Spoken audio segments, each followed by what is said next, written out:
nation, under God, indivisible, with liberty and justice for all. Okay, roll call, please. Yes, Mr. Shi, Here. Mr. Mohin Patel, He's late. Ms. Pang, Here. Ms. Conway, Here. Dr. Chen, Here. Ms. Podofsky, Here. Ms. Madakar, She's going to be a few minutes late. Ms. White, Here. and Mr. Burrell Patel. Here. Opening statement. Opening statement, the New Jersey Open Public Meetings Act was enacted to ensure the right of the public to have advance notice of and to attend the meetings of public bodies at which any business affecting their interest is discussed or acted upon. In accordance with the provisions of this act, the Edison Board of Education has caused notice of this meeting to be published by having the date, time, and place thereof posted in the Board of Education administrative offices.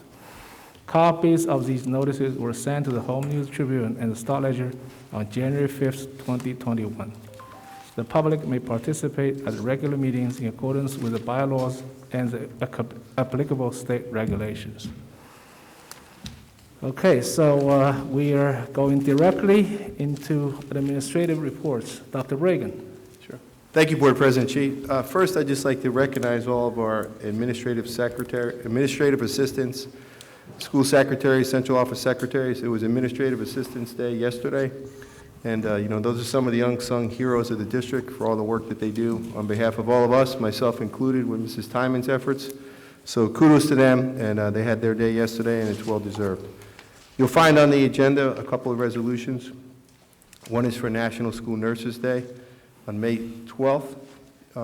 Again, school nurses are critically vital to our organization, and as a former elementary school principal, when the school nurse was absent, that was a heck of a day, and we really get to appreciate what they do on a daily basis. It's a monumental task, and it's even more difficult now in today's pandemic days, so we're grateful for all their efforts.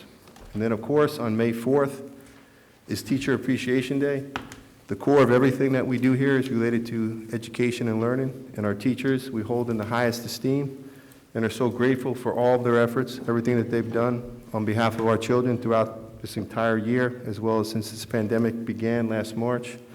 So it's worthy to take time to recognize and appreciate all that they do, and I know our parents have felt that way throughout this entire time. So that's a resolution as well. There's another resolution regarding the Ed Services Commission in New Jersey, where for their next school year, to have me as the representative, which I filled in when Ms. Maroney left last January. We also have on there Mohin Patel as the alternative. This is an exciting thing for me to report to the board, and we will discuss it if we need to at a later date, but the authorization of the purchase of 50 Calvert Avenue East, Edison, New Jersey. That's the church, the former church that's across the street from the Menlo Park Elementary School.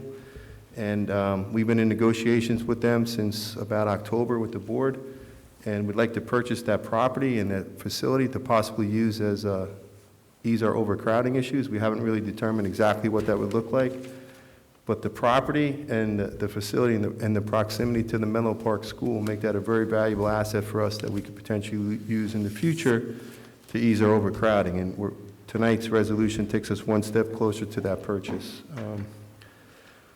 There's also a resolution for a revised school calendar, which we didn't use all of our inclement weather days this year. And in consultation with the team, we are going to give that day back to everyone. It's going to be the Tuesday after Memorial Day. So we'll have Memorial Day off as we traditionally would on that Monday, and then that Tuesday we would off as well, quote unquote, for a snow day, inclement weather day that we didn't use.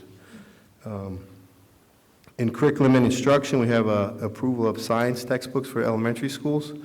We're looking to, and it's already been approved by the Curriculum and Technology Committee to purchase a new curriculum for our science for elementary students, and that textbook adoption is listed there. We have our summer school schedule. We're looking forward to some degree of normalcy, hopefully, in the summer school. We have some programs that are going to be in person, and some are also going to be remote for the summer school. Professional development on there, you see there's a number of staff members that are going for the capstone project for our advanced placement research classes. We're excited about expanding those programs and providing more opportunities for our students. Then we traditionally would have under pupil special services report our out-of-district placements and professional services for the school year. And that's all I have on that, Mr. Board President. Thank you, sir. Now, the business and administrative report. Greg? Thank you, President Chi. The investment report for the period ending March 31st, 2021 shows $7,811.36 in interest, and the year-to-date interest received for the 2021 school year is $59,975.15. March 17th, the March 18th caucus meeting and the March 23rd public meeting minutes, as well as the board secretary's report and the treasurer's school monies report have been given to the board to review, and these items will be approved at the April 27th public meeting. The finance resolutions this month consist of a transfer of funds totaling $126,049, the appropriation of $2.5 million from capital reserve for land and site improvements for the acquisition of 50 Calvert Avenue East in Edison, the appropriation of $131,602.20 from capital reserve site improvements for the emergency repair of a collapsed sewer main from the manhole at Benjamin Franklin Elementary School, the submission of the Dollar General Literacy Foundation grant for $4,000 to provide the school library at Thomas Jefferson Middle School with new books and magazines, the amendment to the ESEA consolidated grant for the allocation of additional Title III immigrant funds in the amount of $100,366, and the revision of Title II and Title IV non-public scope of activities. The acceptance of the 2020 Protect the Groms Shade Grant for Benjamin Franklin Elementary School. This grant will provide a shade structure to cover the playground area. The acceptance of the award from the federal E-rate reimbursement of $207,803.94 for wide area network, internet, and telecommunication services. The acceptance of the award for the sale of 1,500 unusable district iPads in the amount of $136,500 as quoted and sold to Second Life Mac. The approval of the sale of Chromebooks, laptops, and other technology devices which were declared obsolete on previous agendas and will be sold to the best offer. The approval of the sale of 5,000 high school level MacBooks, which will be refreshed with a new lease for Apple devices. Miscellaneous non-public school security aid service orders, obsolete toner cartridges in 3 unusable minivans, and the bills list as of March 31st, 2021, which totals $26,770,788.66, and the monthly transportation report. And that's all I have. Okay, thank you. So public hearing on... Can I ask a question? Yes. I just wanted to know, what is the size of the shade for Benjamin Franklin Elementary School? The value of the shade? The shade, the playground shade? Just curiosity. Do we have a bid, or is this just to get the grants, right? Yeah, it's a grant. Yeah, so we don't know how much it's actually it cost. No, just I want to know what is the size, not the cost. What is the size that we are thinking about? We can get that information for you. I don't want to misquote it. I'll get exactly, and I'll share with the board exactly what space it would be and how big an area that would cover. Okay, thank you. Okay, so the public hearing on violence and vandalism report. Dr. Bragan? Yeah. State requires us to report twice a year on the violence and vandalism report. This is the violence and vandalism report from September 1 through December 31st. And there were no acts of violence or vandalism because the majority of that time we were remote. And at some point we were hybrid for about 4.5-week period in between there. But there are no acts of violence and vandalism, and because, as I said before, we were mostly remote, and even when we were in a hybrid model, it was a significantly limited number of students in the building. So while that's great to report, I'm not sure that's an accurate reflection of that significant improvement, but we're reporting it just the same. Okay. So the next item is public comments on this violence and vandalism report only. Anyone has any comments on that?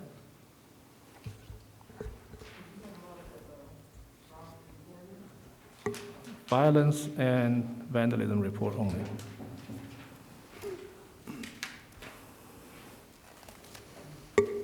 I would just like to ask the question about this. Do we have Councilwoman Joy Ship Freeman, 41 Main Street, Edison, New Jersey. I'm just curious about substance abuse. And I don't know how we go about checking that, because I know there has been. But this is for violence and vandalism. Excuse me? I can't hear you. This is for violence and vandalism report only. We can bring the substance abuse. Excuse me, but that's part of the report. It's on there too? Okay. All Yes, right. I can read. I'm a reading specialist. Okay, sorry. Substance abuse, okay?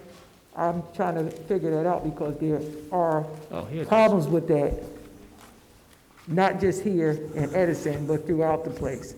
And I worry about the substance abuse because some kids are home and they're having a problem because they're not being able to socialize with their different friends and stuff, and they don't have really enough counseling and enough people to reach out to help them. So I'm just trying to figure out, do we have any type of mechanism or anything to check? Because everybody, like some kid will be in the hospital, somebody will commit suicide, and everybody say, oh, I didn't know it was like that. Oh, I didn't know. That's the only reason why I really want to check up on the substance abuse issue. I know the other problems there should be probably zero because you haven't been in school enough for those become an issue. But being at home and even being at hybrid, substance abuse needs to be checked periodically throughout the homes, back and forth like that. That's what I'm very, very concerned about.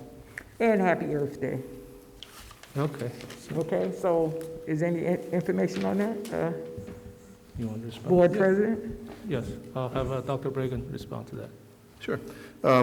Great points, Mrs. Ship Freeman, as they always are. When you say something, we listen.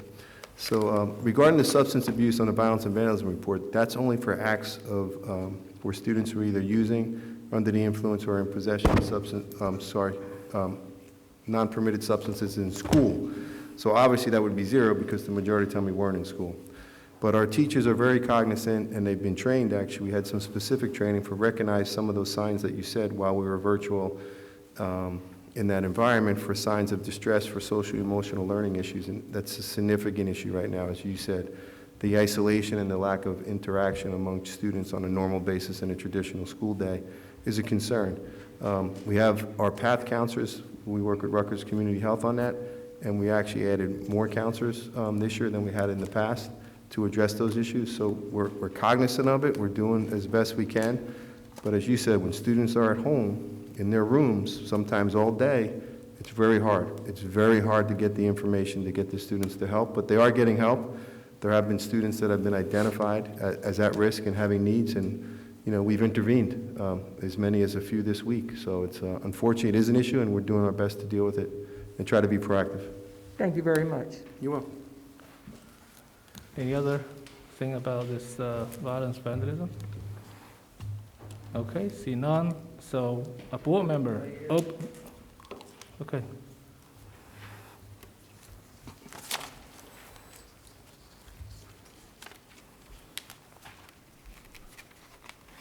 All right. I like how you said the report may not be accurate. You're always saying the truth, but I'm going to take this moment. I have a question. It says public comments for here, but where's the public comments on the resolutions? Because I want to speak on the resolutions and not have to use up my time later for the public comments. And did you guys forget to put on the agenda public comments for the resolutions? You can have comments in open session. Oh, In the, Re- whatever, public comment session, Section 7. section 7. yeah, but it's supposed to be Let's one. talk about violence and vandalism first. That's the time slot is for that. I don't understand how you can only put public comments for this portion and completely skip the resolutions. You have your chance at the, towards the later. That's not the point, but Thank you, sir. All right, so we're opening for board member comments, so let me just go around. Moving, any comments? Are we reporting about our committees right now? No, that's the next meeting. There is no comment at this point. Okay, Mrs. White? Yes, I have something. As most of you know, or a good many should know, we launched our Parent Help Desk on April the 19th, and I'm very excited about this. This is a good thing. I just wanted to take the opportunity to say thank you to Dr. Bragan for his total support for the Parent Help Desk. In addition, our board members who contributed, the Community Relations Committee members, because Parent Help Desk comes under that umbrella. Ideas are a wonderful thing. Making them a reality is a whole different ballgame, so to speak. We could not have accomplished anything without our amazing technology department led by Ralph Barca, Chief Information and Technology Officer, and his team. And I want to shout out for Craig Giuliano for all of his hard work. The idea itself and their creative abilities combined all together, this produced this wonderful tool called the Parent Help Desk. Mr. Barca informed me yesterday that feedback has been positive, and I just want to make this very clear, that staff, members of the community, including BOE members, have been working together on this project in a positive way. Thank you. Okay, thank you. Mrs. Conway? Yes, I would just like to take the time to show my appreciation to, especially today, admiring our administrative staff and our secretaries who are a major contribution to our district being able to function.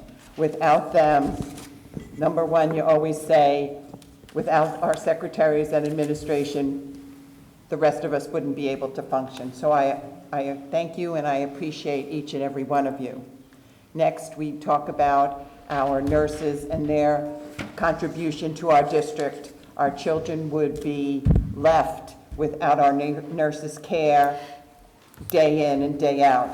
And number one to never forget is our teaching staff, whether they're with the children or through a computer. They are never ending from the middle of the night in the morning to the middle of the night at night, reaching out to our children and families and doing the best education they can possibly do.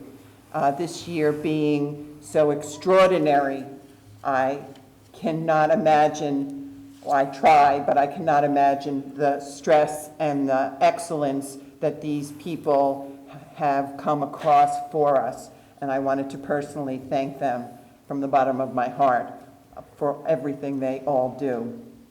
The second thing I'd like to bring up is I know a number of people have commented to me regarding our public comments, Mr. Shi, and I think that we really need in privileged session to work this out, because I don't think the public feels that they're getting all they need in conversation when it comes to the public comments.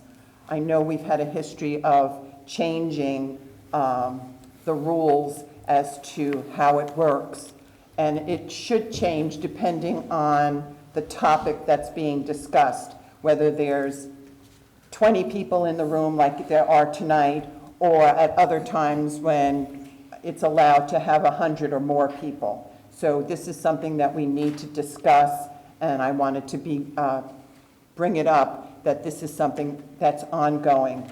And I actually attended a webinar with the New Jersey School Boards Association just yesterday, And that was one of the main topics of conversation, so that's why I'm bringing it up tonight, because we need to go back to our bylaws and decide which way do we want to go.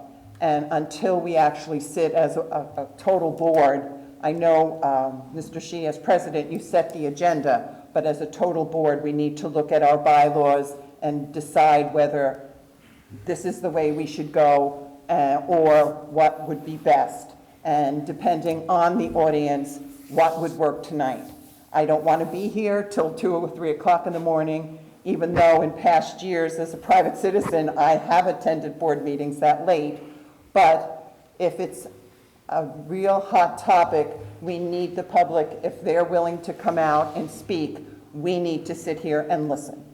So I would like for this to be a topic of discussion, whether we do it in privilege session or we do it right here. I'm giving that option. Thank you. Thank you. Dr. Chen, let's go around. God bless you. Dr. Chen, anything else? No? Shannon? Okay, Carol?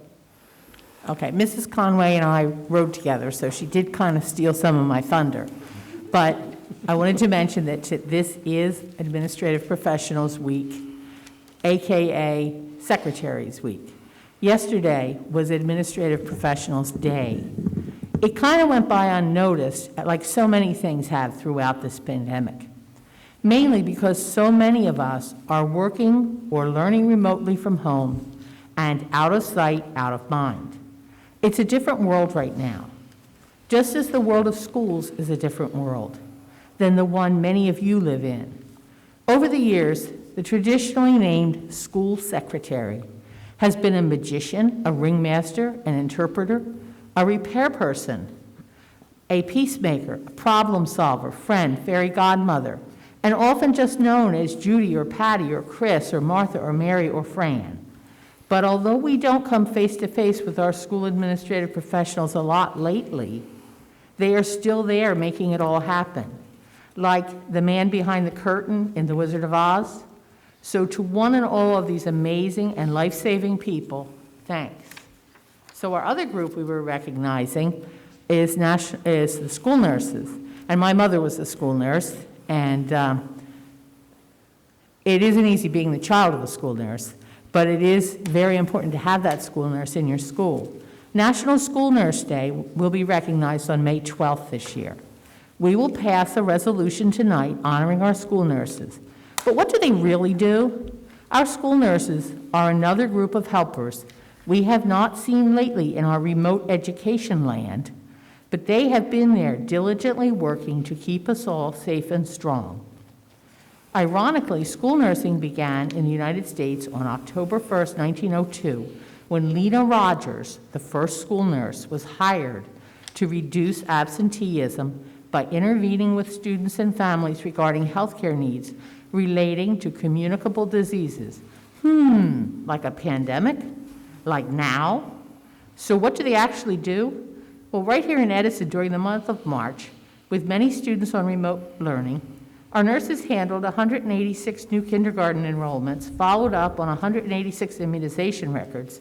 You know, those pesky vaccines for so many things. Skip a few. 498 medical or wellness care checked on 666 sports doctor exams, and attended about 100 meetings.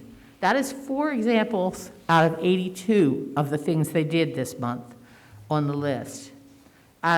They do a lot. So a huge shout out to our nurses for about 1 million things a day. And last but certainly not least is our more than 1,200 teachers who teach our nearly 17,000 students in the grades preschool through grade 12. We are passing a resolution tonight next week that summarizes what they do. But this year, their jobs have been above and beyond anything they imagined when they decided to be teachers. All of our lives have changed so much in the past year or so. We may not be getting as much done as we did before, but it's a pandemic. Our teachers do not have that choice because this is your child's only chance at 3rd grade or whatever grade he or she is in. So they have to make sure they learn what really matters in 4th grade and in life. Now, they can't just make them write definitely beautiful 100 times, or have them cut out pictures of things that start with the letter T to bring in and show the class, or work with a buddy, or read silently. This is a whole new world, and they have to jump through new hoops and leap high hurdles and make life as normal as they can for all of our children every day. So thanks to our teachers. May the 4th be for you. Thank you.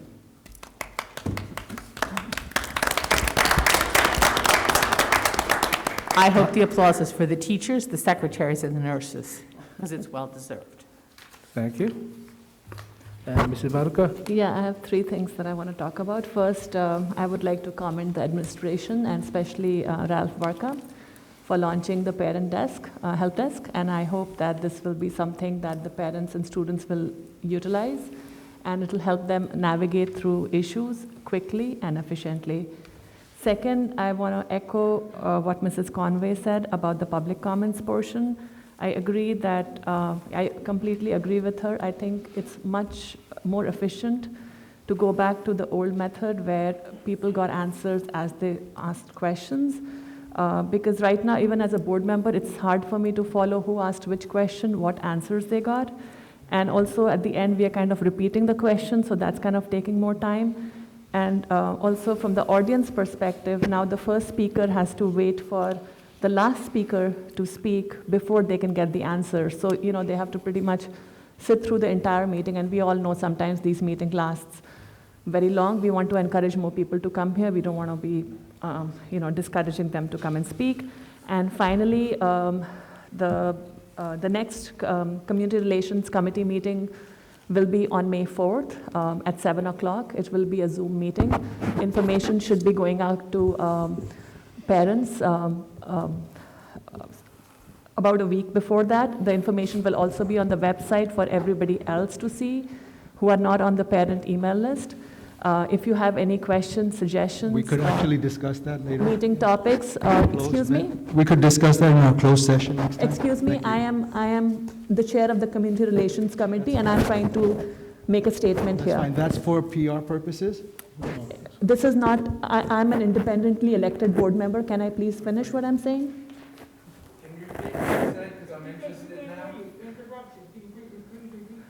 So, okay, so this year we started this new Community Relations Committee, and the next meeting is on May 4th, and it's going to be a Zoom meeting, and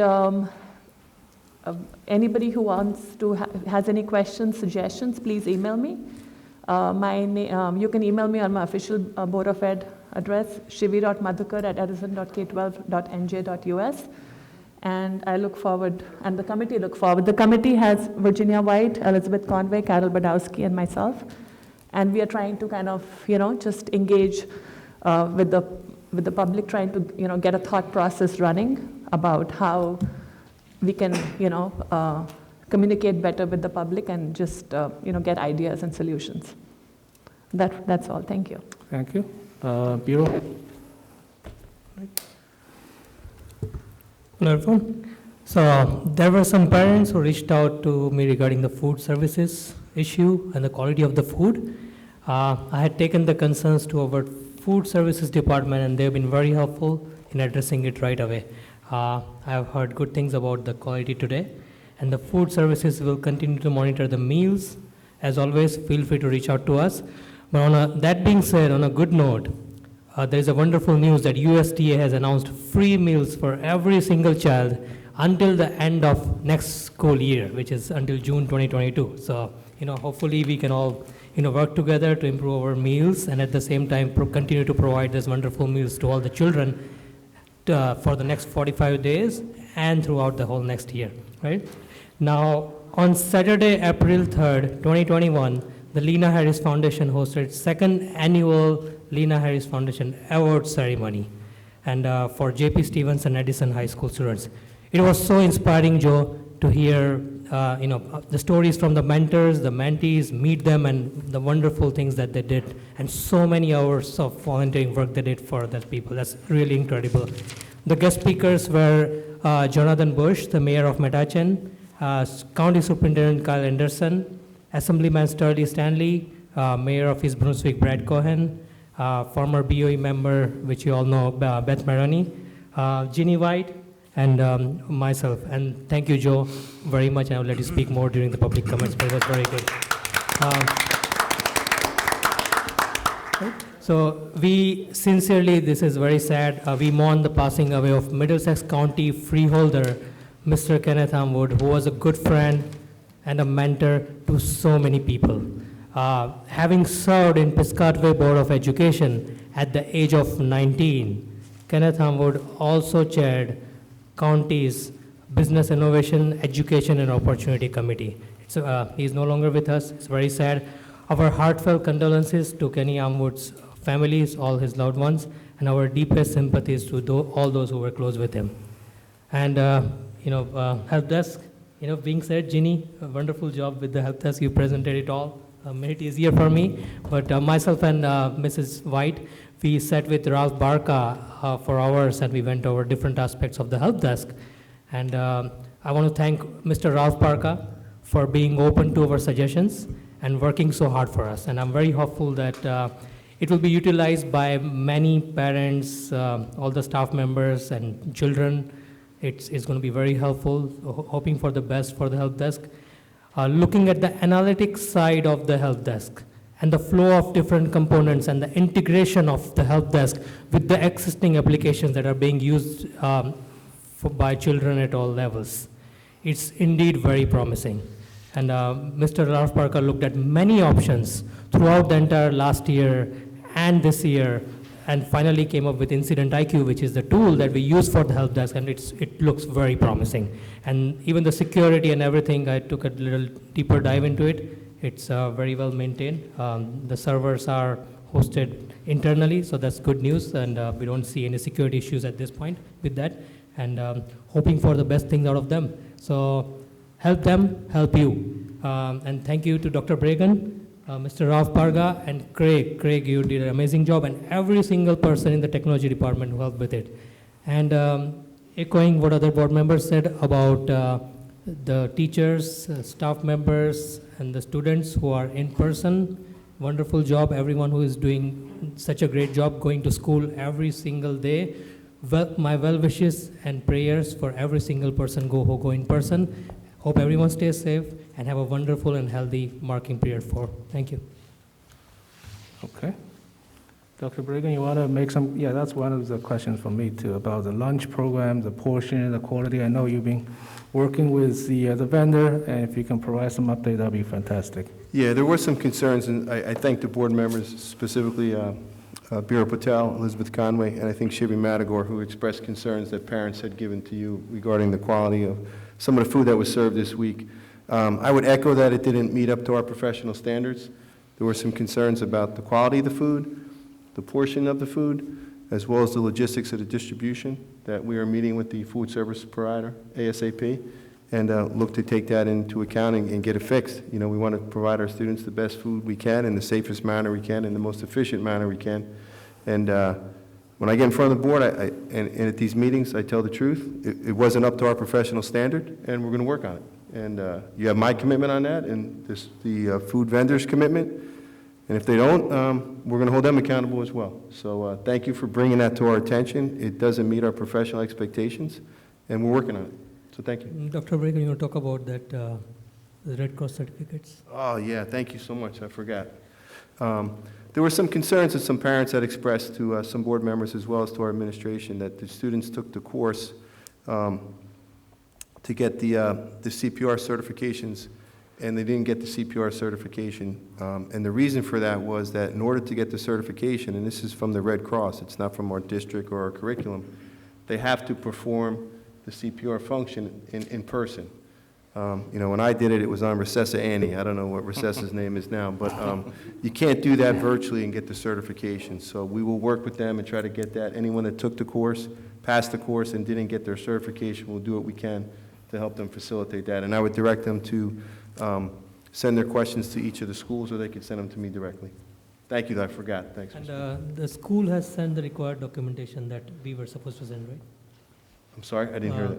What the parents heard from them is school, we were supposed to send them the required documentation or this, something from our side? I will take care of that from our side, but that wasn't my understanding, that we, because it wasn't in person, we couldn't provide that they did certify what they did, because they have to perform that in person on the dummy.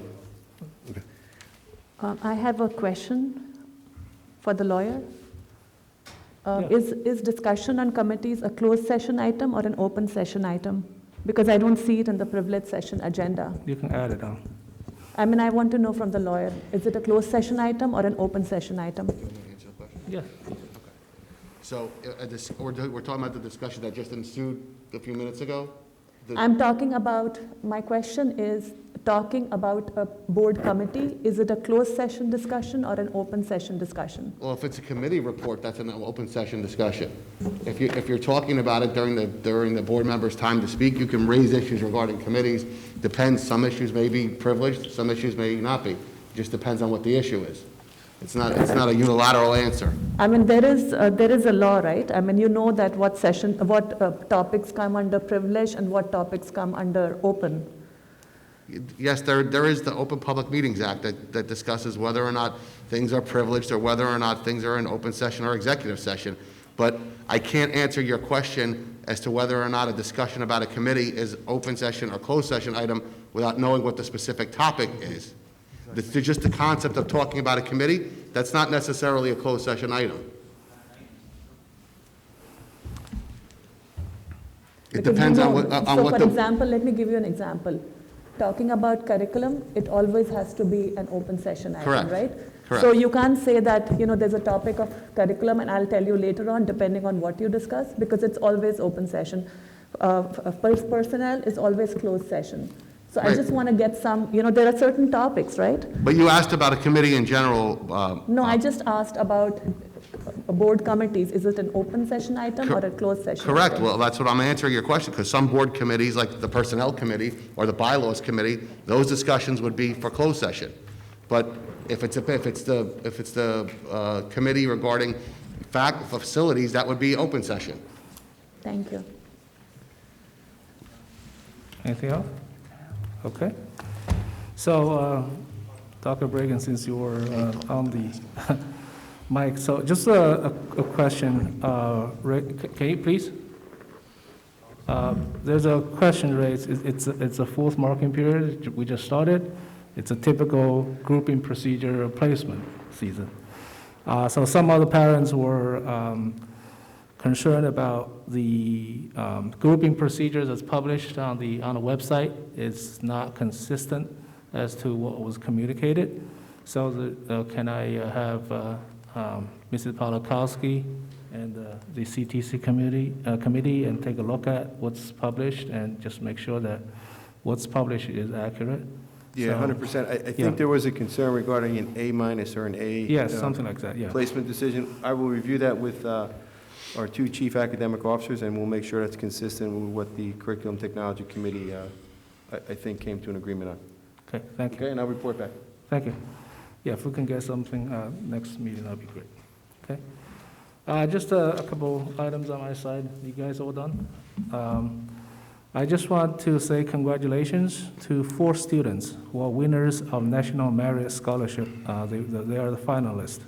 Michelle Liu, Mana Shaw, Manvi Sinha, and Millie Sinha. I think these are couples. These are twins. They are twins from the J.P. Stevens.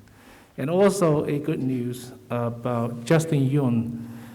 He accepted the appointment to the United States Military Academy, West Point.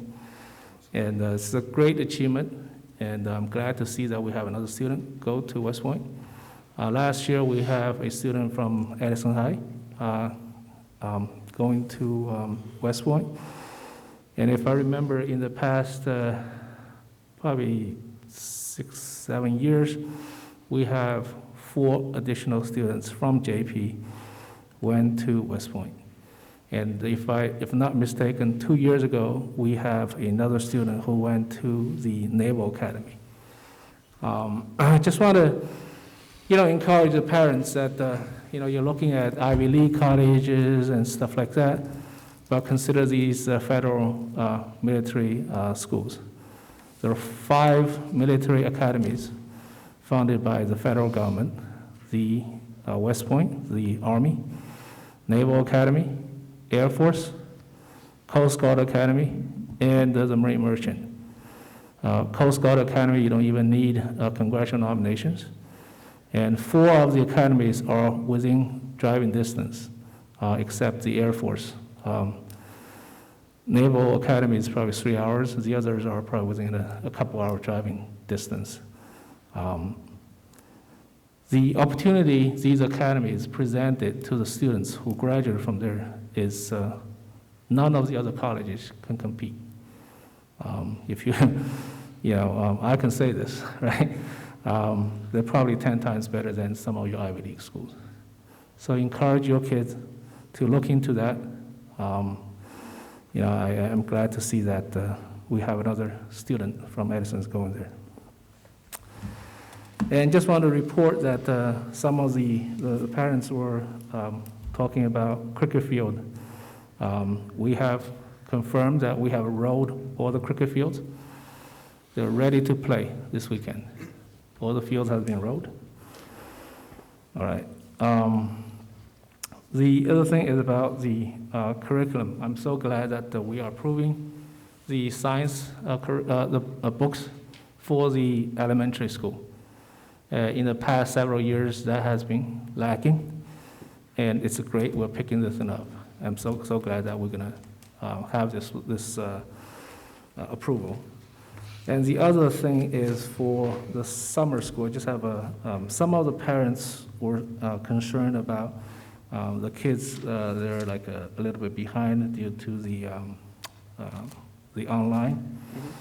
Do we have any program that we consider some possibility to provide some programs to bring these kids up if the parents or the students want to get enrolled into a summer program?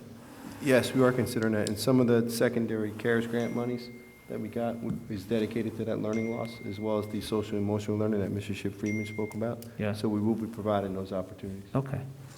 The other thing is just the clarification questions, Dr. Bragan. This is about our budget. There were people are saying that we knew that we could not lower our tax levy, and we should know it beforehand before we actually go do whatever. So I'm just asking you. You've been in the field for a long time. 30 years, I think. Did you know this? And, did the board intentionally try to mislead the public when it comes to this topic? Sure, it's a great question. And I've been in the field actually 32 years. I'm sorry. I know that's hard to believe. Someone looks as young as I do. I know, right, Crystal? I appreciate that. But nonetheless, it's been 32 years. And for a good portion of that, I worked not only as a superintendent, but as we did the business services for a small district in Highlands where I worked as the assistant BA. So I do have some familiarity with that capacity of the job, and as well as developing budgets. And in no scenario do we anticipate, as this pandemic unfolded, that we would be getting an increase in state aid of $11.4 million. We actually thought we would get a decrease in state aid due to the economic issues that presented in the revenues for the state. So that presented a dilemma for us because I know the board was committed to going at a zero budget. So the only way you can do a zero budget when you have an increase in state aid would be to reduce the tax levy, which we initially came and presented to this group. And we later found out that that $11.4 million in increased state aid, we couldn't give it back as tax relief because we were considered under adequacy in our funding. Now, when we submitted the budget through the state software, it kicked it back. Now, in my years of experience here, I've never had that experience where we went below zero because fiscally we weren't able to do that.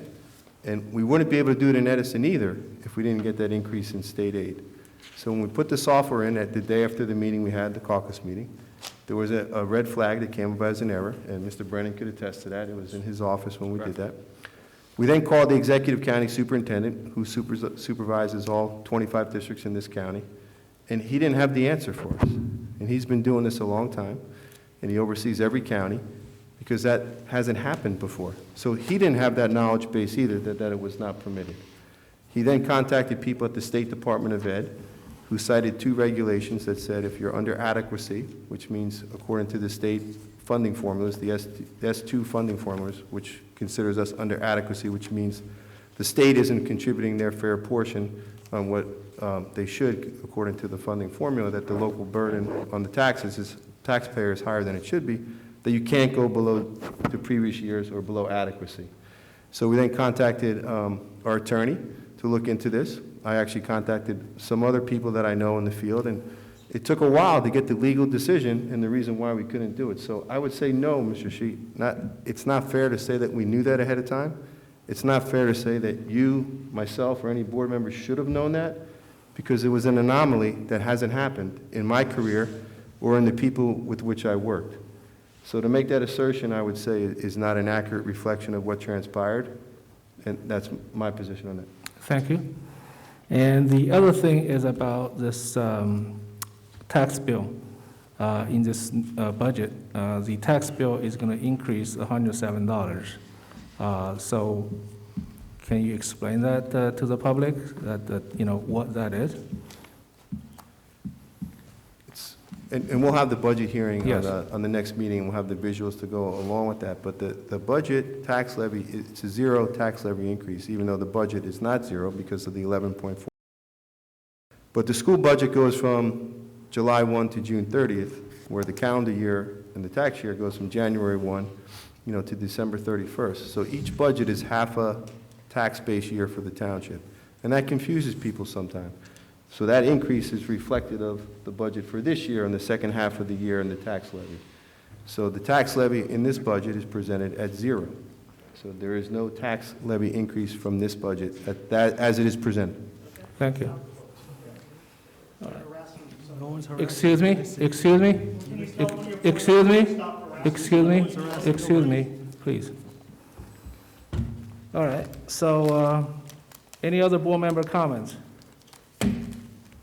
All right, so before we actually go into the public comments, I just want to say that I have heard the concerns from the board members, and I have heard some of the concerns from the public. We're changing back the answering of the questions. We're going to answer everyone at the end when they finish the questions, and but we're not going to get into any back and forth, argument here. Okay? One more thing. Can I add one thing to that? Yes. If the question has been answered, there's not going to be another multiple same question in a different format or anything, and another answer given for the same question. If you have a question, ask the question. If you have 4 questions of the same, there's only going to be the same question and answer. Thank you. Listen, we want everyone to have a, hello? Order. If everyone wants to ask a question, then you keep on asking. Mohing has the floor, listen. Listen, he has the floor, listen. If you have issues, you come over and talk. There's no back and forth. There's no back and forth. You can come and talk, okay? This is the reason why this meeting lasts so long, because you have 4 people asking the same question. If the question has been answered, you don't need to ask and repeat it again, and you mess up with other people getting the questions that they want not answered. Let him speak, okay? One person at a time. I'm done. Is that so hard to follow? One person at a time. He has the floor, he has the microphone, let him speak. I just want to say something. I hope that all questions will be answered, and repeat questions I understand, but then if there's a follow-up question, people should be able to ask those questions. Okay. With that said, are we done with all the board member comments? One thing about, I don't want to talk about the format of the meetings or anything here, but the Community Relations Committee, Mrs. Jenny White, Mrs. Conway, Shivi, and Mrs. Bodowski, one good thing I would like to comment is it was very good because a lot of children, a lot of high school students, a lot of parents, have questions, hundreds of questions. And we were reached out on Messenger to answer those questions about school reopening, other stuff. Whatever you guys did, I was in that, but I was not able to pay complete attention because of some sound and things like that, and I was doing it at my home. But whatever you four of you did, it was very good, and people did send a message that it was very satisfactory and a lot of questions were answered. So before a few months I said I want to be a part of community relations. That's fine. You guys are doing a wonderful job, all four of you. But please continue doing the good job. And the more we answer people, the more transparency it is, and lesser questions we have to deal with during the weekdays. And because there are these groups and messaging groups and everything. So the more transparent we are in that committee, the more questions we can answer to people. So it really helps navigate the whole month before the board meeting. And then whatever questions are not answered there, only they come here. So it helps the board meeting, it helps the community, it helps everything. So, I would encourage all four of you to continue that. And Jeannie, I spoke with you about that. So please move forward, look forward to it. The next meeting, I will join as a parent, but look forward for a successful meeting again. And I think there were like 400 people that joined last time, right? If I was not mistaken. So that's great. Any other board member comments before we open up for public comments? Jerry, Okay. just one thing. Before, I'm sorry? Jerry, You have one? Yes, go ahead. I just would like to follow up on what Beryl was saying. This Community Relations Committee is not exactly what the Parent Help Desk is.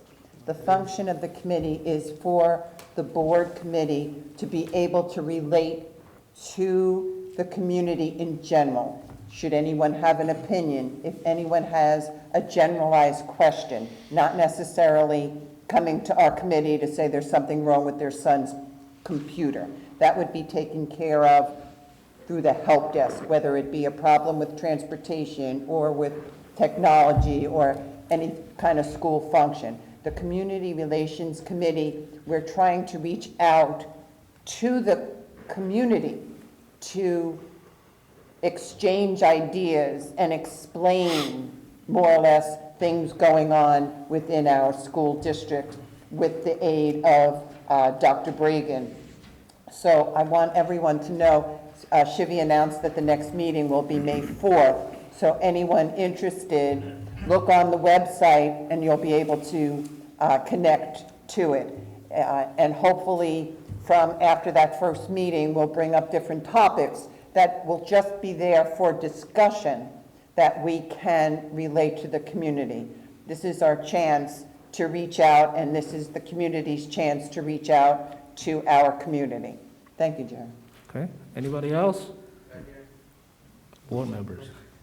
Any other board members before I open up? Okay, so before we actually open up the board, the public comments, I'll have our attorney read the bylaw. So I just want everybody to understand, and I'm sure most of you know this already because you've been here longer than I have, that the bylaw, and specifically it's bylaw 167, public participation in board meetings, which can't trump the state law, but it does say that any response, and this is number 5, shall be provided upon the completion of the participants' comments or expiration of the participants' speaking time, unless otherwise determined by the presiding officer, that would be the president of the Board of Education, and the presiding officer's sole discretion. So the answers are only supposed to be given per the bylaws at the conclusion of the person's speaking time. That's what the bylaw says. I'm not saying that you can't. No, I didn't. First of all, it's not a discussion. I didn't say, it says completion of the participants' comments or expiration of their speaking time. So when you're done, meaning like you might finish before your 6 minutes are up, when you're done and you've stopped speaking, then they respond. That's what the bylaw says. I'm not asking for a discussion, sir, all right? This is not a debate. That's what it says. You're not to be following that. Excuse me? But with the other part of it, and again, I'm going to address this because it keeps becoming an issue, is it's up to the presiding officer's sole discretion to amend that. That's what the bylaw says. It's up to the chair. So with that said, okay, and I heard what my board members have been saying, and we're going back to the old way, and there was a experiment, I guess there was some concerns, So now we're going back to the old way, and you ask your questions, we're going to address your questions at the end. There's no back and forth. No, Crystal, you can raise your hand. Come. I remember the old way you answered me right away, but I think we remember you different. There's no back and forth. Okay, Christo, South Edison, I think this meeting's illegal because I didn't get a chance to publicly comment on the resolution. And if I got a chance to public comment on the resolution, I may or may not donate my time to those two gentlemen. But now I have to speak about the resolutions right now, which I'm upset about. Will we get rebuttal? Rebuttal time? Because I can use my rebuttal time for the resolutions. Are we getting a rebuttal today? Thumbs up? You have to address your questions through the board chair. All right, I'll assume we are, okay? Because I wanted to talk about the properties, but I'll come back on the rebuttal. Some of the policies you have are illegal. I was removed this year, speaking during public comments. You can't, public comments, the law says, Open Public Meetings Act, Sunshine Law. It's my time to speak. You can't interrupt me. The way Shivi, you got interrupted. Robert's Rules of Order, you can't get interrupted when it's your time. Members shouldn't be interrupting. Board members shouldn't interrupt the public or other board members. That's not good. I want you guys to let me know in the future if I can donate my time, which is in Robert's Rules of Order, to somebody else. I won't do it when this place is packed, but when it's not a lot of people, it shouldn't really be a problem, you know. You can have common sense when you use your discretion. I'm gonna email you May 4th. I can come to the Zoom meeting too? Thank you, Shivi, that's what's up. Yeah, I want to say I love Burrell. I love Kenneth Armwood too. He used to do the Job Corps. He got thousands of people in this county jobs. If it wasn't for the coronavirus pandemic, I was waiting to see him in person. He was supposed to help me with some programs, but God bless Kenneth Armwood. I love Kenneth Armwood. I believe he was like 46 years old, 46-year-old black male. I believe he took the coronavirus vaccine. And same as DMX. DMX took the coronavirus vaccine, another black male, 50 years old, both around the same age, same ethnicity. So, you know, we got to remember this coronavirus vaccine. It is an experiment at the moment, you know. I know they always scare people with the scare tactics, you know. Well, you know, what happens if you don't get the vaccine? You can die, you know. What happens if you don't jump off the bridge? You'll live longer, you know what I'm saying? But yeah, I want a resolution acknowledging the Greek-Armenian genocide. So about the overcrowding, we have Sam Joshi. Every election season we get Sam Joshi and their little puppets, Yash Pandya, to come in, promote properties that we all know to be contaminated, such as that military industrial site across from Joyce Kilmer. We all know there's carcinogens in it, but you're buying the Menlo Park. Have you even taken a look behind Thomas Jefferson? It's a lot of room behind Thomas Jefferson. Lindenau, I don't think we really need that baseball field there. We got Donaldson Park and Highland Park. We got tons of baseball fields, you know, that can be utilized, you know. It's time to have common sense when we do things, rather than buying off the first contaminated property we see and shoving our children there like they're doing with Lincoln Annex School, destroying that school in New Brunswick and forcing them in a warehouse. That has to stop. Yeah. I can't believe that. I want to speak for the I'm up here, common sense says, okay, you put public comments for violence and vandalism report. I didn't have much to say on that. Why couldn't I just have used that time to speak about the overcrowding properties on the resolutions, which I wouldn't have had to waste my time now. You That, I have the think time that's, right now. I think that's some of the problems that Ms. Conway was talking about, the inefficiency, you know? We can run these meetings better, I believe. I love the ETEA, I love the teachers, but the last meeting, I was never upset with the ETEA. I was upset the way they were running the meeting because, you know, they had 3 separate portions, stalling even the public comments, and that's what I was most upset about. I love you, Bowden, and I loved your brother when he was he's TJ teacher. I remember he was my teacher. So, yeah, 41 seconds.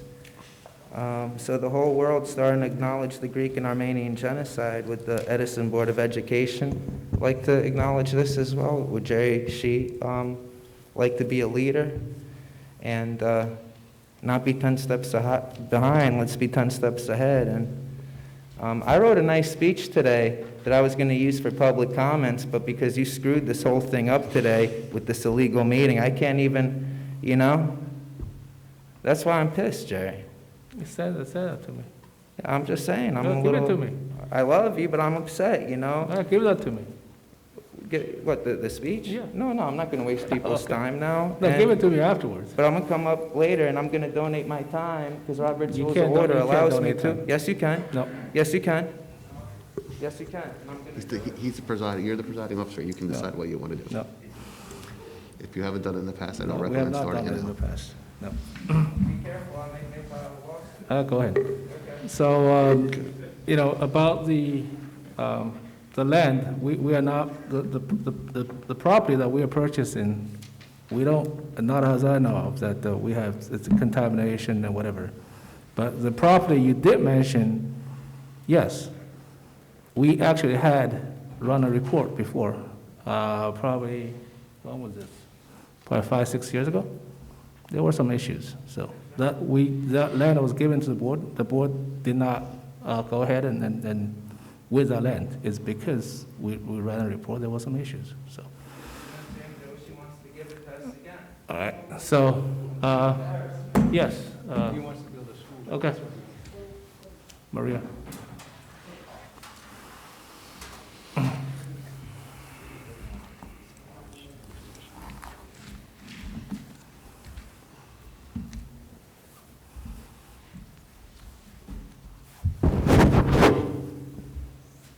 I'm Maria Orchid, 83 Jefferson.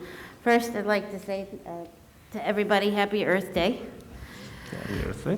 The other thing to say, I'm part of the Edison Municipal Alliance. I'd like to shout out for the Bridges program and the BABES program.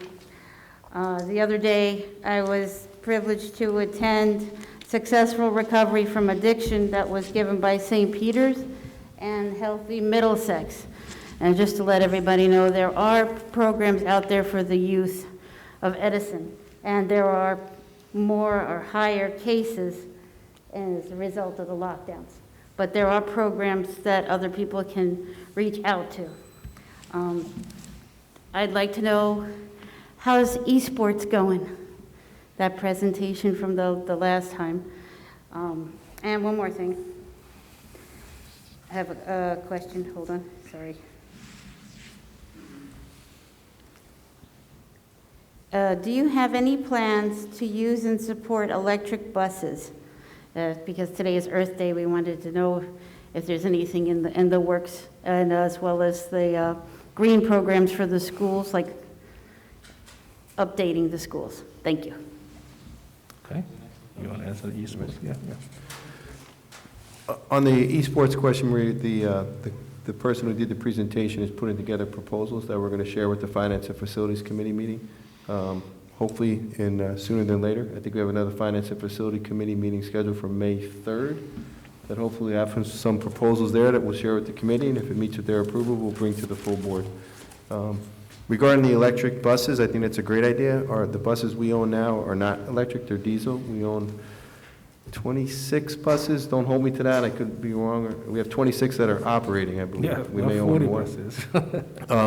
So we would look into that, obviously, and the majority of our bus runs are done by vendors who bid for the contracts. As of now, we haven't made that a requirement because it would probably cost more, but it's something to look at as a long-term sustainability thing. Thank you. Okay. Come on, stay here. Name? My name is Jeff. No, stay at the podium. Because we got people online, they need to hear. So, just quick. Get closer to the microphone, please. If you can move it up. Thank you. Excuse me. Thank you. All right.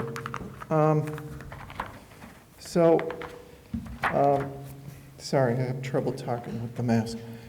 Mr. Yes. Yes. So I wish I had known more about the textbook approval that you spoke of, the science books. And this ties in with something else I wanted to know about was why did we need, so to say, new science books? What was it that is new about them? Why are they needed? Any other questions? Well, I have other questions. Yes. Yeah, but this I guess would lead into, I guess essentially I'd like to know what's new about the science. Was it a budget approval or a content approval? Why don't you finish all your questions, which I'll answer. I don't want to cut into your time. Oh, am I cutting into somebody else's time? No, you have 6 minutes. I do not want to cut into your time by answering your questions, because you have 6 minutes. Okay, all right. And the reason why I ask is because I'm sorry, I can't quite read your name, please forgive me, but she mentioned, quote, that the students, they have to, quote, learn what really matters. And here at the Edison schools, and we really pride them, is that, well, look, they're supposed to be learning reading, writing, arithmetic, okay, science. And I myself, as an experienced teacher, one of the biggest things, not only was mathematics a problem with the college freshmen that I was teaching, being that remedial mathematics was the most popular subject at UCC, but also I taught a freshman orientation class where pretty much the top topic in the class was critical thinking. And the students had no idea how to think about stuff. They only were taught what to think about stuff. Okay? And so I have many examples here of, with this remote learning, I'm actually very happy it happened because it gave me access to so much to see exactly what is being presented to the children in the classroom. All right? And what it is that when we're going to teach kids about critical thinking, you're supposed to approach it from a neutral point of view. That's how you think critically. You don't approach it from a biased point of view. You can't be critical from a biased point of view. You'll come to the biased conclusion. All right?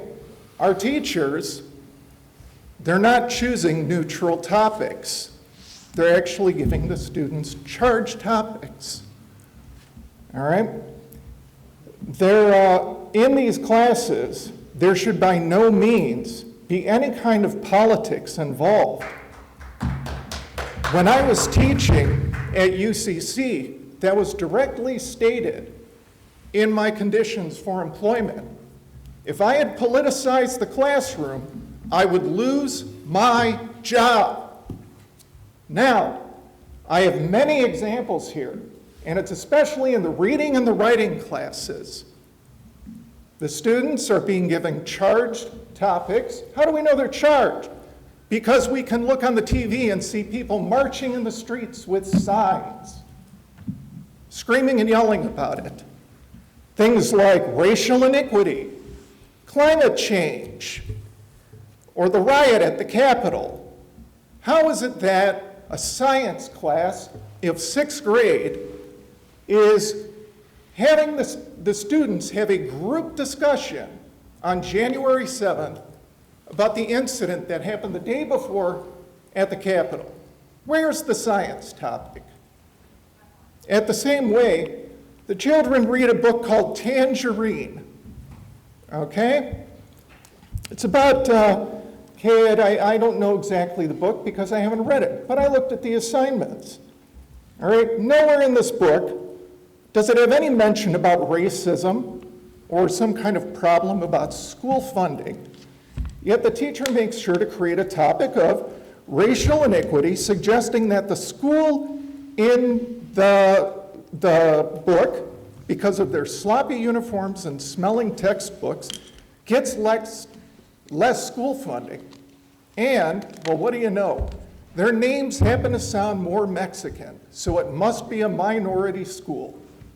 And she emphasizes that in the assignment. Finally, by drawing that conclusion, all right, she goes on and asks the student questions to choose a topic to write about, like, what would you do? Quote, join the parent board, run the Department of Education, or work with the U.S. government. This is a reading or writing class. It is not teaching our children to be political activists. That's right. Again, another assignment from the same book, this time choosing climate change. Actually, my son chose to raise the point. The book has 4 natural disasters occur in it over a 4-month period. And he says Time's up, sir. they do this because Time up. it's a fiction book for entertainment. Time up, sir. No, I'll finish it up, okay. My son raised this point in the class. I'll stop just after this moment. This is critical. My son said, yeah, but, you know, when she's giving this, she changes it into a whole thing about climate change, again, encouraging the children about political action. But my son said, this is a fiction book, and in a 4-month period, all of these disasters occur because it's meant to be entertaining and interesting as a fiction book. She said, well, you have a good point, but let's stick to the topic. My son says that he is now afraid to express your time is up. You can come back later. Of you in the classroom. Sir? Okay. We have a rule of 6 minutes. I gotta observe the rule. Excuse me, you're done, okay? Sit down. Well, you can come back later. You can come back later. All right, you can come back 3 minutes. No, we have a rule, 6 minutes, I'm sorry. Okay, I follow the rule. All right, if you you can come and make your comments here. All right, once you're here, yes, you follow the rule that we have over here. As far as the textbook, science textbook, correct me if I'm wrong. I'm answering the question. I'm answering the question, okay? So, about the elementary science book, Dr. Reagan, correct me if I'm wrong, and Mrs. Mahavir. As far as I understand, we don't have a official science curriculum for the elementary school. And a lot of the teachers, they wrote their own. And it's been going on for a period of time. And it's impacting these kids who go into middle schools and down the road into high schools, because we need a good foundation for these kids in the elementary school to build up the interest and so on. That's why I said this is great that I see that we are having a new textbook for these students from grade 1 to 5. Is that correct? Yeah, that's correct, Board President. A couple of things I'd just like to address as best I can regarding curriculum updates. You know, the curriculum standards, the New Jersey Student Learning Standards, are set by the State Department of Education, which every district is compelled to follow. The textbook adoption is aligned to those standards. And we do encourage depth of knowledge, understanding, as opposed to just surface level learning and rote memorization. And the gentleman that spoke, I believe your name was Jeff, is that accurate? Yes. I think so.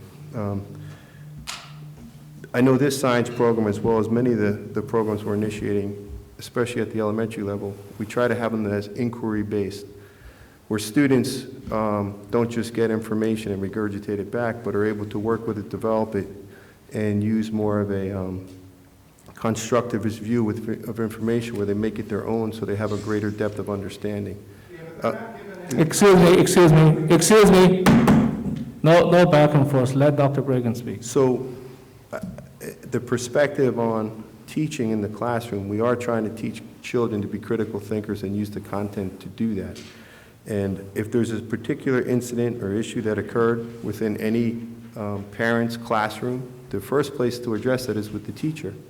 If that's not successful, bring it to the principal. If that's not successful, you have every right, and I would hope you would bring it to me, because I don't know if there are concerns that aren't addressed. But just a couple of things that I think are important. I've been in this field for a long time, as Mr. Shi pointed out, 32 years. And there are moments in time and events that transcend particular curriculum content. And you know these moments. I know them as a teacher. The Challenger in 1986 when it exploded. When Martin Luther King was assassinated in 1968. I wasn't in school then for 1963 when President Kennedy was assassinated. The O.J. Simpson trial in 1993 and 94. When President Obama was elected and is swearing in January 20th, I forget the exact year, 2008, I believe, whenever that was. But those were moments that transcended what we were going on, and as Americans took time from what we were doing to weave it into the content, weave it into the conversations. The tragic events that happened to George Floyd almost a year ago, over a year ago, I believe, warranted a conversation in the classroom, because children, they're not just vessels that we share content with. They're children. They're adolescents. They have fears. They have concerns.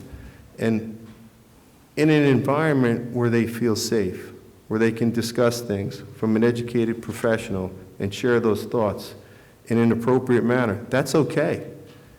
Our teachers are professionals. They're trained to work with young people. And we don't just impart, open up a vessel and pour in content. That's not what we do. That's not what our teachers do. That's not what our administrators do. And I would hope that our teachers are able to facilitate those conversations for the betterment of the children, put them at ease at times. But if you feel, any parent in our district, that a teacher is purporting one particular view, share it with the teacher, share it with the parent, and share it with me. I want to know.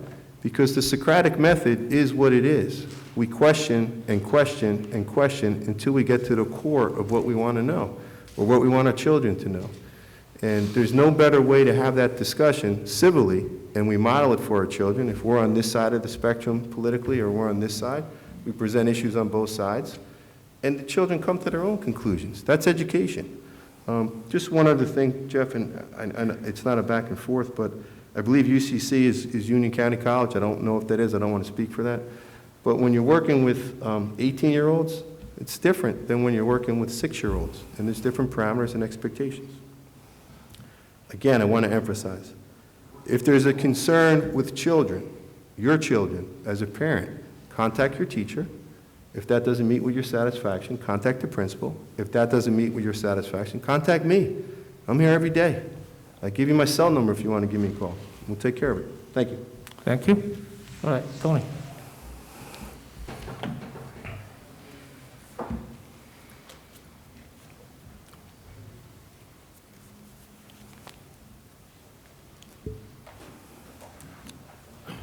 Tony DiPasquale, 2 Pine Street. First, I want to thank Mrs. White for recognizing all the people that had worked with the help desk. And, you know, I did find out that the help desk, actually, there has been a help desk for years. This is just improving on the help desk. And the reason I'm making that a point is because, well, no, it's been confirmed with the administration there has been a help desk for years. This is just a new and improved one. All right, so that's what I'm clarifying. Okay, and the reason I bring that up is because, you know, I wasn't going to mention names, but I'm going to Mr. Mohan Patel in a social media group decided that he was going to take credit for the help desk. He kept on saying, look what we did the help desk, we did the help desk, we did the help desk. Didn't clarify who was we, but he kept on saying we did. Okay, so there was many people involved in this help desk, not just one person.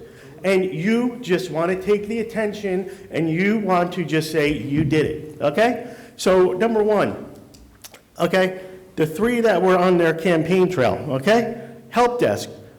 We've always had a help desk, okay? So you're saying we're going to institute a help desk. We've always had one.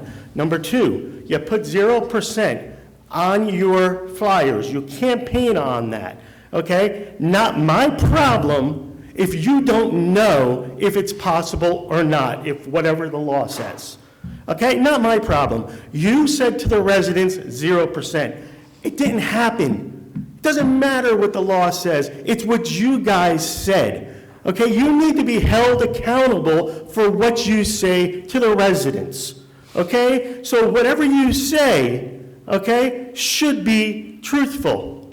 Okay, we hold our students accountable. In school and out of school, they're held accountable. They put something on social media, they can get in trouble for putting something wrong, okay? So let me just show you something here, okay? Now, character is a big thing with board members too, okay? I'm gonna bring up one of your board members who's running for office, okay? Put on her flyer. Deliver on 0% increase. Not true. Board president, insulting a world leader, a Democratic politician, and somebody who's running for mayor. And another one, insulting somebody else who's running for mayor, a racial white hand with an Indian person there. This is the character of, why am I being interrupted? He interrupted Shivy. Can you control your vice president? This is about character. You hold students accountable for their character. You teach them character is important. Well, how about the Board of Education? How about the board members? Let's start with those people who control everything in the school district. Let's start with them. Be examples. You're not being examples. If the kids are held accountable for what they post on social media, you should all be accountable. No excuses that, oh, well, the state said this or that. You know what? You do something illegal, you go in front of a judge, and you say, sorry, judge, I didn't know. You know what he says? Well, you should have known the law. So no excuses. You make up excuses, you make promises, and then when you can't keep the promises, all you do is go, well, we didn't know. But is that what kids do when they fail a test? Say to the teacher, oh, I didn't know, teacher. What, can you still give me an A? What? Where's the accountability? I've been saying this for 3 years, 4 years. You are not accountable to anybody. Right, he's agreeing. Your vice president is agreeing. He doesn't care. He doesn't care. He's here harassing me in the front row. You don't care. That's the problem. And the residents know you don't care. And I've been saying this. You tried to pass a bond. I told you then. The residents know you don't care, so they're not going to support it. You have no relationship with the residents because you don't care. That's the problem. You care about you care about running this how you want to run it. The attorney keeps on bringing it up. Yes, until kept on stopping, which is why I reminded you. You kept on stopping to after they will answer the question. After they will answer the question. Yes, and then he can do what he wants. Right, we know that. But he just answered a question, so he is deciding who and what questions he wants to ask for everybody. That's what he wants to do. Shivy brings up something. Mohin decides he doesn't like it, he's going to interrupt her. Is that how you're going to run things? Again, you don't care about what the residents say or think. That is the problem, and it's always the problem.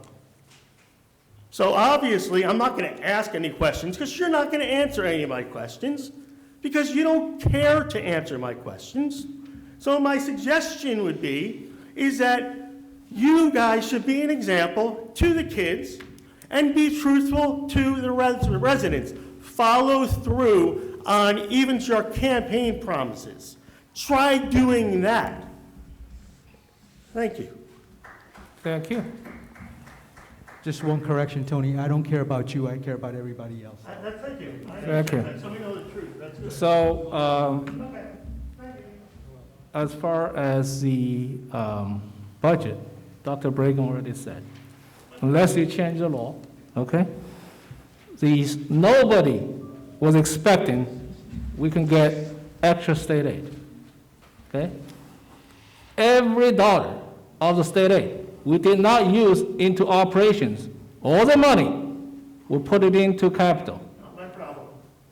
I'm not saying you're problem. I'm just telling you the facts. You cannot handle the truth. That's what it is. I'm talking. You're quiet. Okay, please let me talk. Okay? You have your podium. I have my podium. I am speaking. It's all yours. You can't handle the truth. You're stirring up false information on social media. That's what you are. You're talking about role models and stuff. Look yourself in the mirror. Okay? The board cares about the students. We care about the residents. That's why we are very, we look at every dollar as my own money. We watch it. This year, the salary increase $5.5 million. Where does that money come from? We did not use the state aid to offset that. We cut other expenses. We cut out on the insurance. We go other ways to save that money. That's how the $11.4 million can be saved in the capital. Nobody has done it. 0%, yeah, if you look at the tax levy, it's the same as last year. The number does not lie, people lie. It's zero. The $107 tax bill, it is called tax bill. It's not tax. It's called tax bill. That came from the second half of last year. The number says itself. The number do not lie. People lie. You have been doing this in town for a long time, try to lie to the people and not sticking to the facts. You come here, you accuse us? Come on. Those are the numbers. Those are the facts. Stick to the facts. That's all I'm going to say. Yes, lady in the back. Come up. Okay. When was the community committee formed? The community, any other questions? That's it? The community relations has been in place for many years, at least 2-3 years, that's if I recall. And this year, yeah, I formed the committee because every year the board president assigns who is on the committee. So being with April 6th, when are we going to get all the answers to the parents' questions? I thought, what do you have other questions? Okay, when are you going to get your questions? What other questions? Have you submitted your questions? The question. I've emailed plenty of times asking you these questions, and I don't get Who are you? I don't. My name is Brenda. Brenda. Okay, I answered your question. You're gonna have the meeting. Excuse me? There's no back and forth. There's no back and forth. You ask your question, I answer it. Okay? Do you have any other questions? Do you have any other questions? Okay. Okay. We have a community relations committee. They have their meeting, which is Zoom meeting. You can submit all your questions over there. Okay, they're gonna address your question if they can.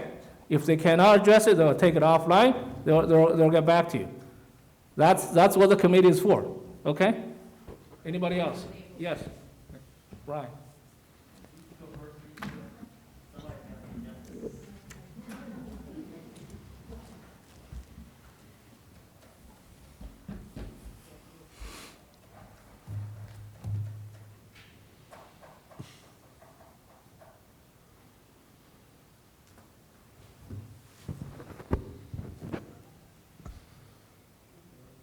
Good evening.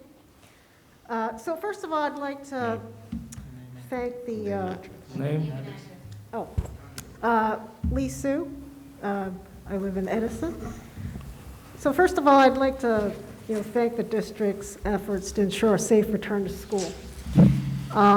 So I understand that the district has provided schools with tents to allow outside lunch seating, but each school has only provided one tent. So that's not enough for the current student body to eat lunch all of the students to eat lunch outside. So they have to be on a rotation schedule. Sometimes they're in the cafeteria, and sometimes they're outside. But, the parents have concerns about COVID-19 transmission during lunch because, they're not wearing masks, and they can spend maybe 30 minutes in a specific seat with another student. So I was just wondering if there's an update on whether, the district is going to purchase more tents. Okay, any other questions? So that's my first question. Okay. The second one is, so I heard earlier during the board meeting that there's a discrepancy about the placing criteria that's published That's people are and mentioning, what's so. implemented. Can you explain that further? I'm sorry? Can Any you other explain questions? that further? The other questions, you Yeah, the 2 questions. That's it? Yep. Okay. Dr. Briggs, you want to do the tents? Sure. At this time, we don't have any plans to purchase more tents. The tents were really for overflow, whether that was staff or students. The idea was never to have everybody eat outside. Obviously, if the weather permits and we can do that, we would like people to go outside just because it's good to get outside, especially when we're being held up inside for so long. But every school that we have, all our secondary and elementary schools, if they're not eating outside, the students are eating either in the multipurpose room or the cafeterias where they can spread out and be socially distant. If parents, and I said this at the last meeting, have concerns about eating lunch at school, if able, they can pick their child up and have them eat lunch at home, or they can have the child leave at that portion of the day if they want to pick them up and have them do the rest of the day remotely. They have that option as well. So I understand some people have concerns about the lunchtime. We are following the CDC protocols, the New Jersey Department of Health protocols, as well as the New Jersey Department of Education protocols. So we feel what we're doing is providing an environment for the students and staff to eat safely, and the tents were there to provide additional spaces if needed.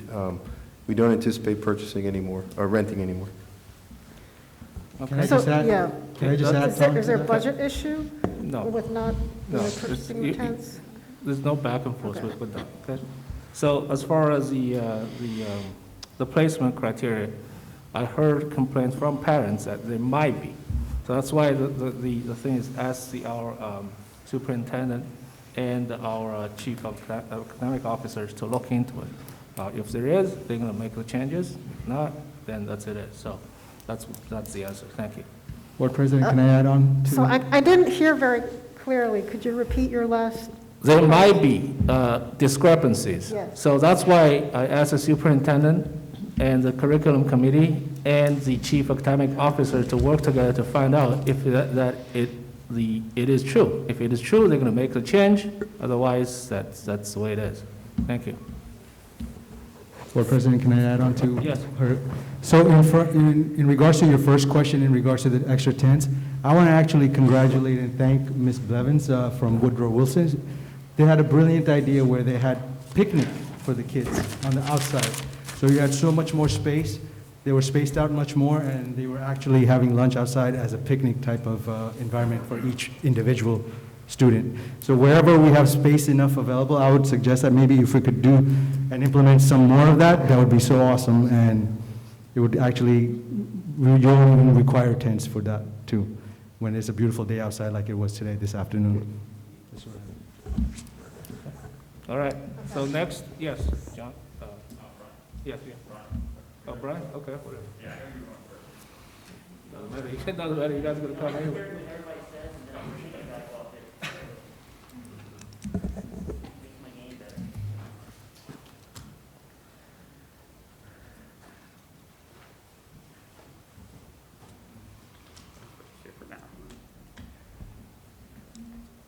Good evening, everybody.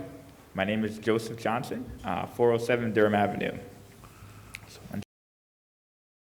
Family, friends, and colleagues. I'm going to take this off because it's kind of hard to talk. On Saturday, April 3rd, 2021, the Lena Harris Foundation hosted its second annual Lena Harris Foundation Scholarship and Awards Luncheon held at the Pines Manor in Edison, New Jersey. We had some terrific special guests, including East Brunswick Mayor, as board member Biral Patel shared earlier this east Brunswick Mayor Brad Cohen, Metuchen Mayor Jonathan Bush, Middlesex County Superintendent Kyle Anderson. I firmly believe that everyone who attended had such a wonderful time. Each student received a certificate from the State of New Jersey Legislature, which is right here, as well as a gift from their respective mentor. And lastly, they also received one of these. I'll show you guys. It's a certificate on behalf of the Lena Harris Foundation, basically saying that they completed the program and signed by Dr. Bragan as well as myself. And so each student received one of these as well as a gift, as well as the New Jersey State Legislature certificate. That's great. And it says, I just want to thank Board Member Virginia White, as well as Board Member Baral Patel, for coming and showing some support, as well as the entire Board of Education, the administrators, everybody who came out and supported and or assisted with the Lena Harris Foundation in year 2. And a big shout out to Pat McDonald back there. Yeah, I know he doesn't really get that much notoriety, but he definitely came and recorded the whole thing, took pictures, and I just want to send a huge thank you to everybody and everybody who contributed to make this year a great success. And furthermore, as Ms. Orchid said earlier this afternoon, today is Earth Day, and today marks the 51st anniversary of the celebration. And this year's theme is to restore our Earth. We've come a long way, or we still need to go a long way in terms of climate change, but let's take it upon ourselves to be environmentally cautious as we move forward in the next couple of months. And once again, huge shout out to our outstanding teachers, secretaries, and nurses during this great month. So thank you guys all, and God bless. One quick thing, I don't see anybody from JP here, so we have a couple students who were not able to attend the banquet. So I'm going to say, Ms. Polakowski, is it okay if I give it to you? Perfect, awesome. Thank you guys so much. Thank you. Keep up the good work. You're doing a good job. Okay? Donate your time. Right.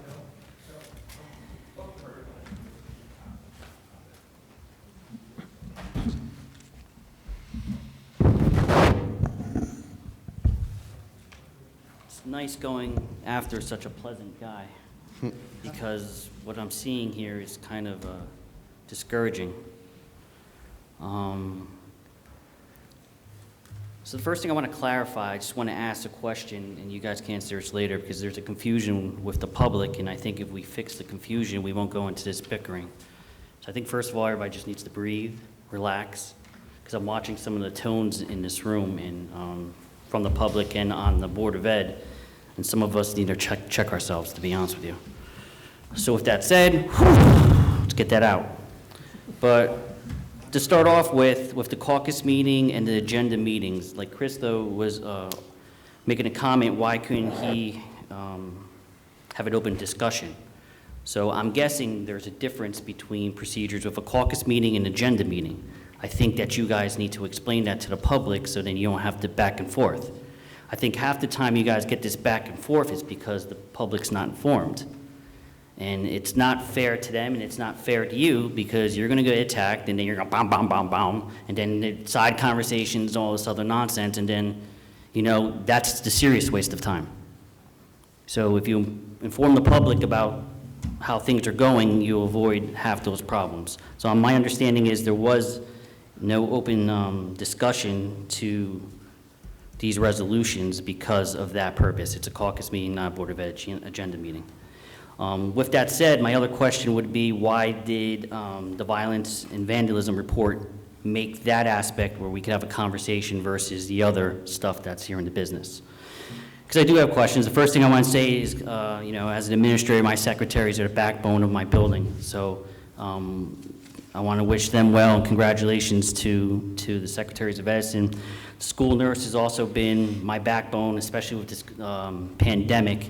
You have no idea the amount of work that these people are putting into me to keep our kids safe, and I do appreciate it, especially when a nurse called my son yesterday, when he had called me about my son when he had a red mark on his face, but I appreciate the call, so thank you, Washington School Nurse. Teacher appreciation's coming up again. Again, I want to thank all the educators in the district, especially my son's teacher, Mrs. Rosario. You're the bomb. I love you. If I could take you, I would.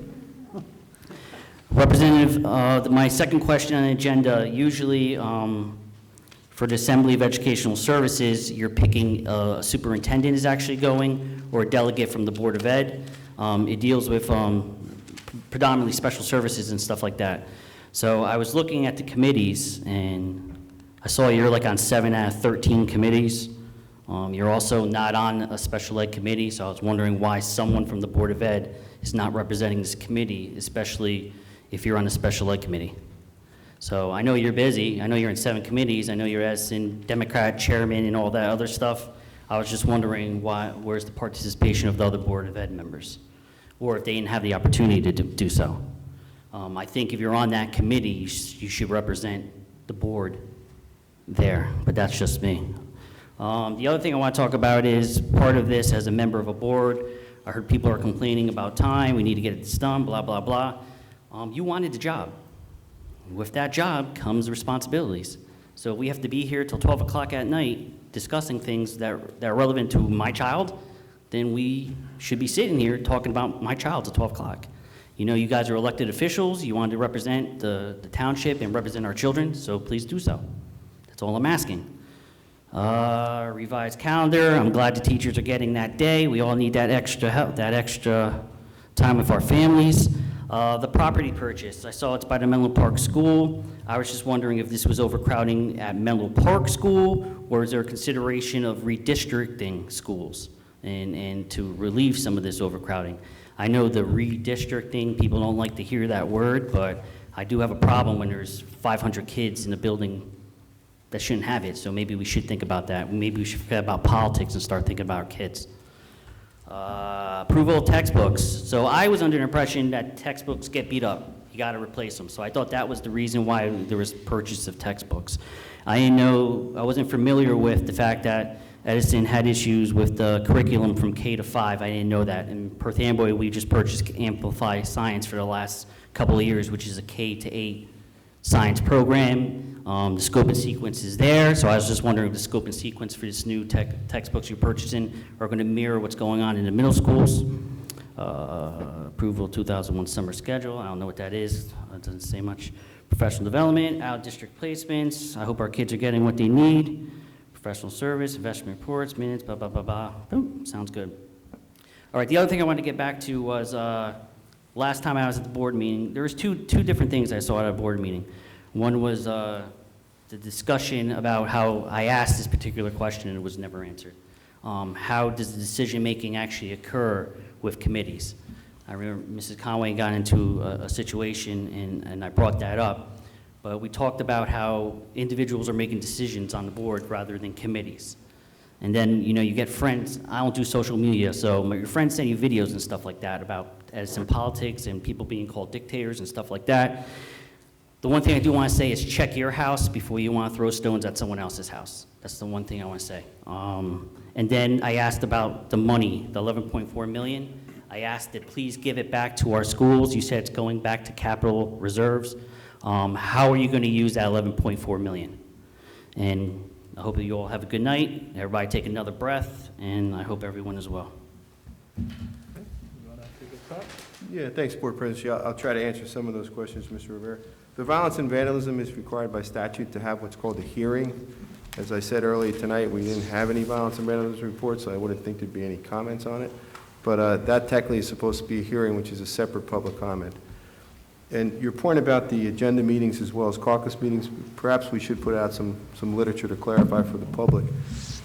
The resolutions only comments are when we're voting on resolutions. This is a caucus meeting. We're not voting on those resolutions that were listed there, so typically we don't have that discussion on resolutions only at a caucus meeting. So that might have created some of the confusion. That's a really good point. The property purchase right now, I can't speak for the board because, you know, the board will make that decision on what we're going to use it for. The immediate use would be to ease overcrowding, and that may move some office space from some of the buildings to create more classrooms in some of the more crowded schools. A long-term solution for all of us, and we've had this since I was appointed as superintendent, is to create full-day kindergarten. In order to do that, we need to have 22 more classrooms. We have about 22 kindergartens. We probably need more than that because if we went full day, we'd have more people attend kindergarten. So we would need someplace on the north side and someplace on the south side to do that, and that's a potential long-term solution. I can't speak to what the specificity would be for that because we don't know yet, nor has the board weighed in. So the price of the property was listed at $4.5 million in the summer, and We offered a price of $2.5 million. So we think it's a deal and get the property where we have the capital reserve, which doesn't affect the daily budget or the annual budget. It's already in the reserve account, which is like a bank account that can only be used for capital projects to address overcrowding, of which this does. The curriculum, we talked about the New Jersey Student Learning Standards, and, a couple of years ago, the Next Generation Science Standards were out, and all the science curricula had to be aligned to that. So we're trying to make sure we have that, and I know our principals and our curriculum and our supervisors work on that vertical integration, so we do have that spiraling of skills where we build on previously learned materials as we go through the school system. But as with anything, the more we look at it, the more we reflect, the more we realize we can do better. So these are things that we want to try to enhance and improve as we move forward. If you stand still, life is going to pass you by. So curriculum is no different. If we use the curriculum we used 30 years ago, we're going to graduate students with skill sets for 30 years ago, which they would be unemployed. The $11.4 million, I'm glad you mentioned that because there is a little bit of a, it's a word and it confuses people. Capital reserve is at the end of the year, if you have additional monies that weren't distributed, you can move money to a capital reserve account. That's like a savings account. And over a couple of years, that could build up. Our capital reserve account, as it stands today, is $12.5 million. And that's from previous budgets, previous boards of education allocated those monies at the end of the year so that if we need to make a big purchase, like this potential Our Savior School, we have the money to do that. The $11.4 million went to capital projects in the budget for next year. So that would be allocated for doing capital improvements in the buildings next year in the budget. The delineation of what school and what project, the Finance and Facility Committee meeting has not yet determined that. If at the end of next year, we didn't use all that money, that would then be moved to capital reserve, which is like a savings account for other larger projects. But I can't tell you exactly what, because the board hasn't decided that yet. Going back to the kids, and it's going back to the buildings because it's dedicated to capital. So it wouldn't be an annual expense, it would be something permanent. And the other thing about, Dr. Bragan mentioned that Edison is one of the very few school districts we don't have a full-day kindergarten. So if we have some of these properties, we can actually build, we can put the we can bring the full-day kindergarten back. And the other thing is that we will be looking into is the pre-K program. Pre-K program will have some Pell Grants, right? Is that correct? That some of the things that could be potentially be paid for. So those are all the things that we can look into when we develop a long-term plan for all these properties. And again, I don't want to beat a broken record. And Mrs. White has been working very hard with the township, try to get Stoughton School. Okay, so if we are, I hope that, Councilwoman Joy Ship Freeman can help us on this. She's on the committee, and if we get that, and we have another property on the north end, that should definitely help with the full-day kindergarten, and also, possibly solving the overcrowding in the elementary schools. So that's something that a big plan that we need to look into it. We have some money that we have on the capital outlay this year in the new budget, and we have some in capital reserve. So we need to get together and find out what the long-term plan is, and what's the best way to use those money moving forward. So I hope that addressed your question. Okay? Every dollar of the extra state aid goes back. We did not use to offset any of our operating expenses. Okay? That's a fact. Yes, Councilwoman.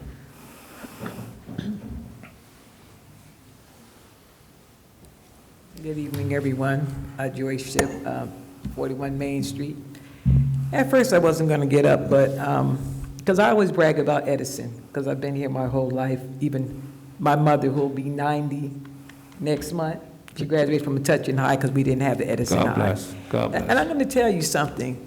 I brag about us, but I was embarrassed tonight because I'm looking around, I'm looking at the board members, and I'm looking at the people on their phones, and I'm looking at the back and forth and the screaming from the audience. This is a high-class town. This is like a #1 educated school. This is embarrassing for people to be screaming back and forth and playing these games, okay? People know me for being brutally honest. I don't care, Republican, Democrat, I don't care about all that stuff, all right? All I care about is this town being the best town that it could be. So I pay my taxes and stuff. And you know, and I look at the different things that's going on. We can do better. And you know, your tone, okay? What people don't understand, you're elected to be on a board. You don't argue with Johnny Q. Public. You're supposed to be above that. You don't get on Facebook, WhatsApp, you don't do that. You don't argue with the public. You wanted to be in that situation, so you have to take what comes with it. People talk junk to me and talk about me and everything. They could be lies or whatever, but guess what? I opted for this job. I'm here. And you guys got to do better with your tone when you talk to people. Okay? I just need to have that so I can keep on saying this is the place where I need to be. And then I heard somebody scream out, Sam Josie. Sam Josie has no power to give any of you any land. He's not the mayor. Matter of fact, he's not even head of the education committee. I am. Okay? So let's don't even discuss all that. All right? Then I was looking at here, and I was looking at Representative Assembly for the State Educational Service Commission of New Jersey, and I did special ed most. I've been in education for 40 years. I've been a part of the school leadership team. I worked and have to sign off because the BA would run around to find me to sign off on the papers, okay, before the end of the year. So I'm not just talking as somebody that just sitting around, okay? And I just thought for myself, like, I looked around here and I looked at the educators and I was like, gee, an educator and somebody who was in special ed? Oh, I wonder why they're not going to that commission. Hey, I'm just asking because it seems really logical and educational to me, all right? Point blank. And then I was looking at, and then I also wanted, because I'm always 100% for the teachers, because the teachers are the people that everybody kicks around, no matter what. Even if they're governor, they kick the teachers around. The teachers get the less respect. So, you know, and the board and other people, you should respect. This is like depressing and hard times for teachers. These teachers working like ridiculously hard and being super creative. Because I know I've read to your schools, I participated in your career day and gave, you know, information and stuff, you know, and I looked around. And a little silly plug that I have right now, you have 5 women. Couldn't one of them at least be the vice president? Okay? Because I'm always talking women empowerment. I'm going to always talk that because I want the young girls in the school and all over the place to know that they have the same opportunities as the males. Okay? That's what I'm talking about in the school. And I would like to appreciate all the teachers for their hard work. And God knows the nurses, especially the nurses at the elementary school level. Boy, they really work them out.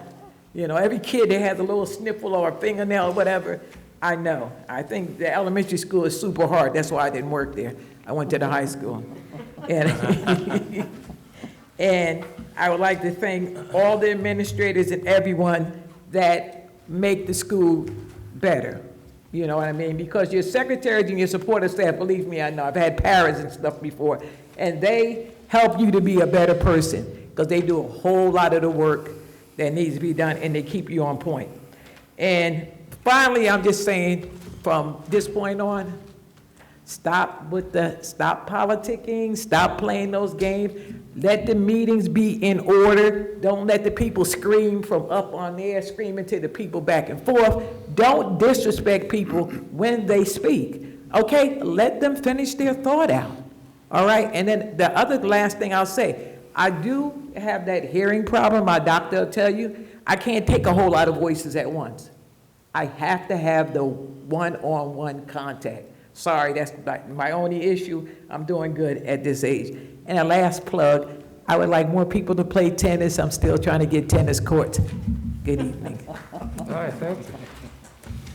Well, Dr. Briggins, the issue about the Ed Service Commission brought up twice. you want to make any comments? Because, in the past, Mrs. Maroney has been the appointee from the board to that commission. I don't know who was before her, I believe- Yeah, go ahead. I believe before Mrs. Maroney, it was this former superintendent, Dr. O'Malley. And for whatever reason, I think he asked one of the board members to do it, and I think Beth Maroney stepped in. That commission meets the same time as our executive county superintendent meetings usually take place. And typically, across the county, it's a superintendent that sits in that role.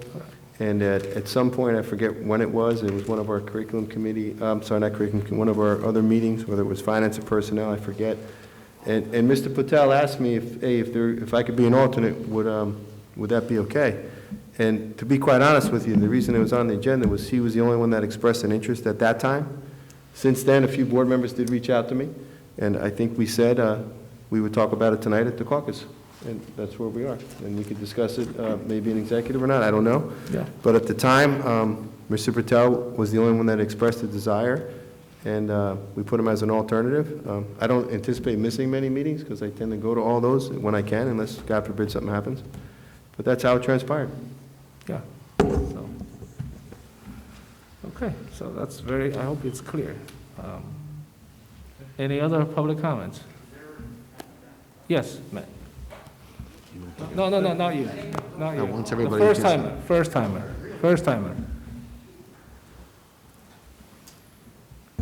Matt Revnak, ETA Vice President.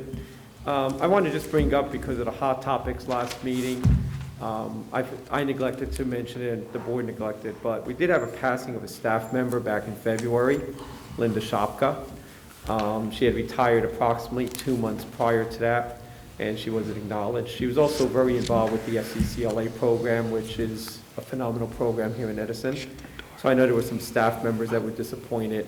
And of course, the students who knew her even this year through, being either hybrid or Zoom. So I did want to mention that, rest in peace. A couple of things. Mr. Shi and I know we've always in discussions about the military academies, and I know we're both very happy. I know I emailed you about Justin accepting the acceptance too. Yeah, so why it took him so long? But anyway, I do want to mention, you had mentioned the military academies, and yes, there are other options. Actually, the Coast Guard Academy is the most difficult to get, and even though you don't need a congressional or senatorial nomination. As you know, I went to Annapolis, but that is actually the toughest one to get into, believe it or not. Very selective. There are other options as well. You have things like VMI, the Citadel, ROTC programs in colleges. So there's many other avenues that students, for scholarship reasons or whatever, have those avenues. But I do want to mention, because I brought this up in the past a couple times, and I know with the pandemic, things are, so much different over the last year and a half. And that was about the district looking to bring in a junior ROTC program in. We have brought in many other programs. I know Marie and I, right, she's also brought it up.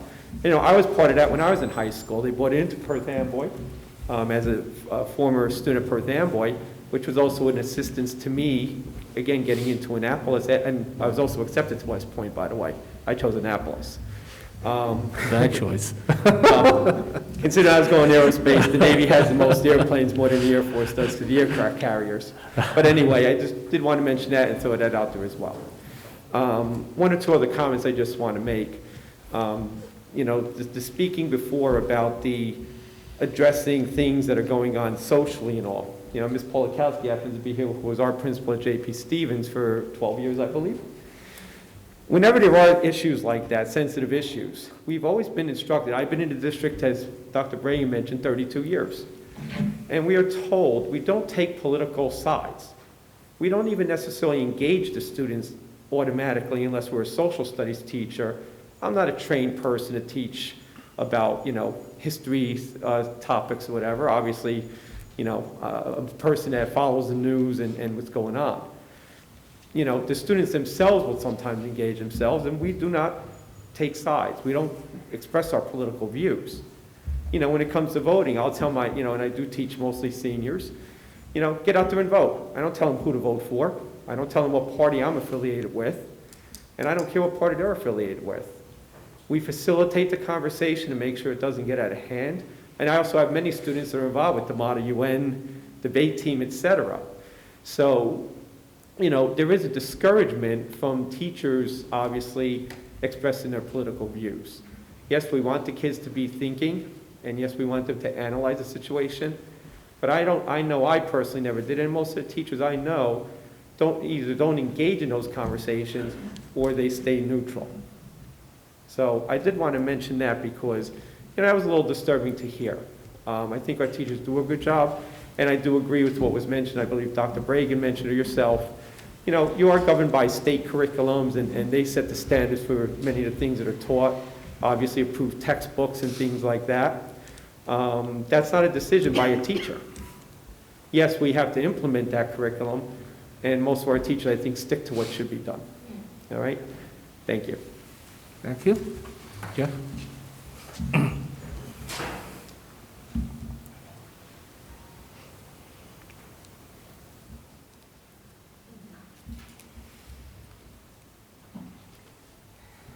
Jeff Bowden, 2 Ethel Road, ETA President. Just back to the Calvert property, I won't ask the same questions that were asked. Very easy. What is the size of the property? Who owns the property? Was the $2.5 million offer accepted? And how is the property zoned? And if it is zoned residential, would that allow for offices to be made there? Address it? John? Yeah. I want to say, don't quote me on the exact number, but I think it's 2.4 acres. It's Our Savior's Church currently owns the property. They're selling it to us. And they have a certificate of continuous occupancy for a church right now. So we would have to get the occupancy from the township to be an office space, that we could use it for that in the short run. And then at some point, if we use that building or we demolish it and put something else there, obviously we would have to get the zoning permits and all that to take place for that. Actually dropping off, working with John Stoltz and sharing plans and some possible things, but the board hasn't made any final determinations. It is recommended for purchase. There's a contract that's out there. The board has to discuss it in closed session and then vote on it on the meeting on Tuesday, if they want to do that. And the purchase price, as I said previously, was $2.5 million. Okay. Any other first-timers? See no? Yeah, Jeff.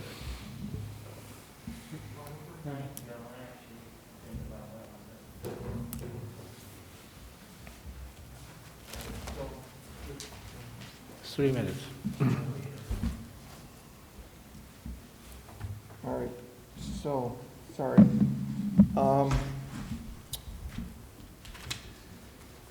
Okay. Okay, so I have 3 minutes, okay. Just sorry, that was just my strong feelings coming out. I didn't mean to express any kind of animosity towards anybody when I was first speaking out. So I didn't mean to, I wasn't making a political statement. I was just trying to, that was more of a concern for the students and this community that I'm expressing. I don't want to see stuff coming up like our students getting all excited about topics to the point as to where we have students marching out of schools over these kinds of topics, okay? And when it comes to things like, for instance, teachers are just presenting topics and that, oh, it's just the students. No, okay? These children are being forced into expressing a particular ideology, okay? The teacher's ideology. How do I know that? Because what information are they given? They're given abridged Washington Post articles, okay, things like that, which is already a politically biased source. When it comes to learning science, keeping up with science, the hard sciences have not changed. We don't need to update and not go spiraling down into the past. In the last 30 years, hard sciences have not changed, okay? Political sciences have changed, and the politics which with hard sciences are being used have been changed, all right? So when it comes to putting that into the, are we going to start teaching all about climate change in an elementary school textbook? I bet you we are. So, by all means, though, I'm a very environmentally friendly person. Okay, so when it comes to books, I want to know if they're on display for the public to see. I want to know, out of the stuff that I've already spoken about tonight, I would like an answer from everybody. What do you think, and what will you do? Because this is a very important issue. It is a very important issue, and it requires immediate action. Something needs to be done, other than me standing up at this meeting, which almost nobody's at when it comes to our, 17,000 students. Almost nobody's here. Something needs to be done, and something needs to be done now. All right? When it comes to at the college, at the college, those are adults that are being spoken to at the college. And even we're not supposed to politicize those classrooms. Here, these are children. These are children that are, going into puberty, okay? They're very, very impressionable. They don't have a view of the world. Sir? Instead, the teacher's Sir? handing them a photograph Sir, I just want to and remind you, your saying, time's up. that's what the world looks like. Sir, your time is up. Thank you. Okay? Yeah, you want to respond? Yes. Okay. Just to respond to some things that were listed in, Please be seated. I will reiterate, if any parent feels their childs are being forced to believe and being told the teacher's particular ideology or one set of beliefs, please inform the teacher. If that doesn't meet with satisfaction, talk to the principal and you can talk to me. More globally, the comment, and I'm going to respectfully disagree with you, Jeff, that science, the hard science, hasn't changed in 30 years. I don't know. The human genome, subatomic particles, the Higgs boson particle, quarks, computer technology, the advent of CRISPR to change DNA in cells. To say that it hasn't changed in 30 years or what our children need to know to be successful, I think is naive, but that's my opinion. So we're going to do what the state mandates us to do for curriculum. I guess my time's up. No, you don't have it. No, it's not yours. What the state mandates us for curriculum, and believe me, as is said by almost everybody here, we have an exceptional instructional staff, administrative staff. Our teachers are extremely professional. They do a great job in a difficult time, as this year everyone would, I think, agree. And if there are individual concerns about your child's teacher, you have to address them.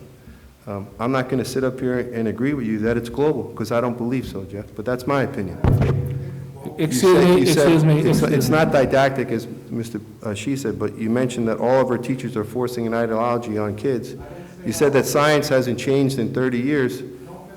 Excuse me, no back and forth. I'll leave it at that. Believe what you want. Excuse me. You told me that hard science hasn't changed in 30 years. That's inaccurate from my perspective. I'm not going back and forth. Excuse me, no back and forth, please. All right. Please. Okay? No back and forth. Dr. Bragan has a stage. He's answering the questions. Be respectful. Thank you. I will call you Dr. Beret. I didn't know your last name. I called you Jeff because that's all you gave up here before. So if you wanted me to call you that, you should have gave me that. Excuse me, please. All right? No one spoke about qualifications. I said I disagree with your perspective. This is exactly what we're talking about, forcing an ideology on someone. I'm not forcing mine on yours. Excuse me, no back and forth, sir. Yours are the facts. Understood. All right, Crystal. I understand what he's saying. I'm going to bring proof that there is, not from you guys, but from other places, communism.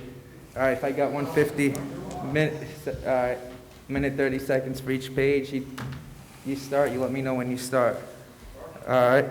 I would like to take this time to speak about recent events. Body camera footage has emerged showing a girl in a black shirt about to stab to death the young lady in the pink shirt. The police officer then shot the girl wearing black and saved the life of the girl wearing pink. This police officer is a hero. After this incident, left-wing radicals and LeBron James post a photo of a hero cop who saved the life of a black female from being stabbed to death, threatening the cop quote unquote, you're next. I call on all American patriots to burn all LeBron James jerseys. Look, when you realize how fake it all is, the football, the basketball, the media, they program and tell your children to love Justin Bieber and LeBron James. Then they turn around and promote carbon tax, promote taking away your guns, promote killing white people, instead of looking up to Jesus Christ, Nikola Tesla, George Washington. We are literally made in the image of God, creator of the universe.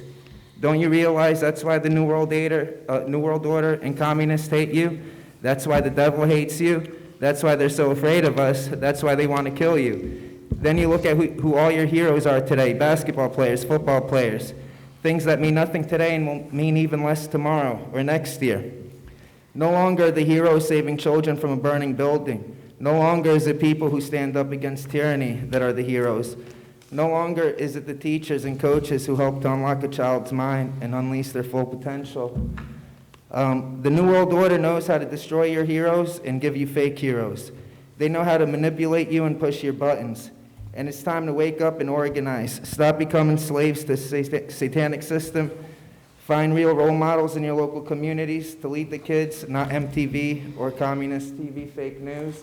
And I would like, thank God I have 1 minute to continue on what Jeff was speaking about. There absolutely is indoctrination going on. I don't believe it's from you, though. I don't believe it's from anyone on the Board of Ed. I don't believe it's anyone from the teachers that we have here locally. But there is something going on nationally. You can go on YouTube and look at White Privilege Conference Part 1, White Privilege Conference Part 2, Part 3, Part 4. All these teachers across America are receiving college credits, students getting college credits, say white man's evil, the Christian white man's the devil. Look at the videos, you'll see, you think I'm crazy, but wait, when you look at the videos yourself. And let me just say to you what one of the titles of that video is. Rape is not intrinsically evil. What educational value does that have on teachers, on students? So yeah, there is communism, there is left-wing radicals, and for all the Democrats who, some Democrats don't support it, but I'll tell you this, with their silence, they are supporting it, because instead of calling out evil, they just keep their mouth shut, hoping their county chair or their local chairman is going to allow them to run. God bless America. I love all of you, especially Maria Orchid. Anybody else? Okay, yes, please.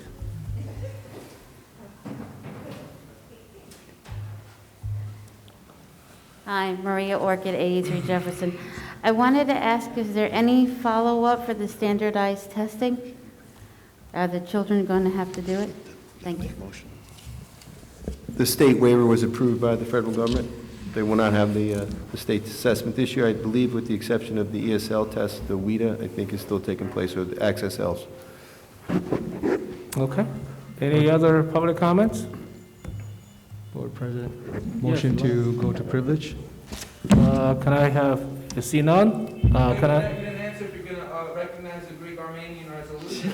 Skip that. Okay, can we have a motion to go to close? Motion. Okay, do we have a second? You hate the Greeks. Do we have a second? Stop it.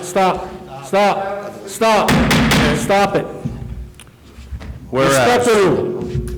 Whereas Section 8 of the Open Public Meetings Act, Chapter 231, PL 1975, permits the exclusion of the public from a meeting in certain circumstances, and whereas the public body is of the opinion that such circumstances presently exist, now therefore be it resolved by the Board of Education of the Township of Edison, County of Middlesex, State of New Jersey, as follows. The public shall be excluded from discussion of and action upon the hereinafter specified subject matters. The general nature of the subject matter to be discussed is as follows. Student matters, Edison wetlands contract, property purchase, litigation brought by former employees and students, ETEA grievances, PERC, and unfair labor practices, personnel matters. It is anticipated at this time that the above stated subject matter shall be made public at such time as the need for non-disclosure no longer exists. This resolution shall take effect immediately. All right, so we already have a motion from Mohan Patel. Can I have a second? Okay, Mrs. Maruka. Roll call. Mr. Burrell Patel. Yes. Ms. White. Yes. Ms. Madikar. Yes. Ms. Podolsky. Yes. Dr. Chen. Yes. Ms. Conway. Yes. Ms. Peng. Yes. Mr. Mohin Patel. Yes. Mr. Shi. Yes. It's all yes. Motion is carried. All right, so we do not expect to come back for any other businesses. See you guys on Tuesday. Thank you.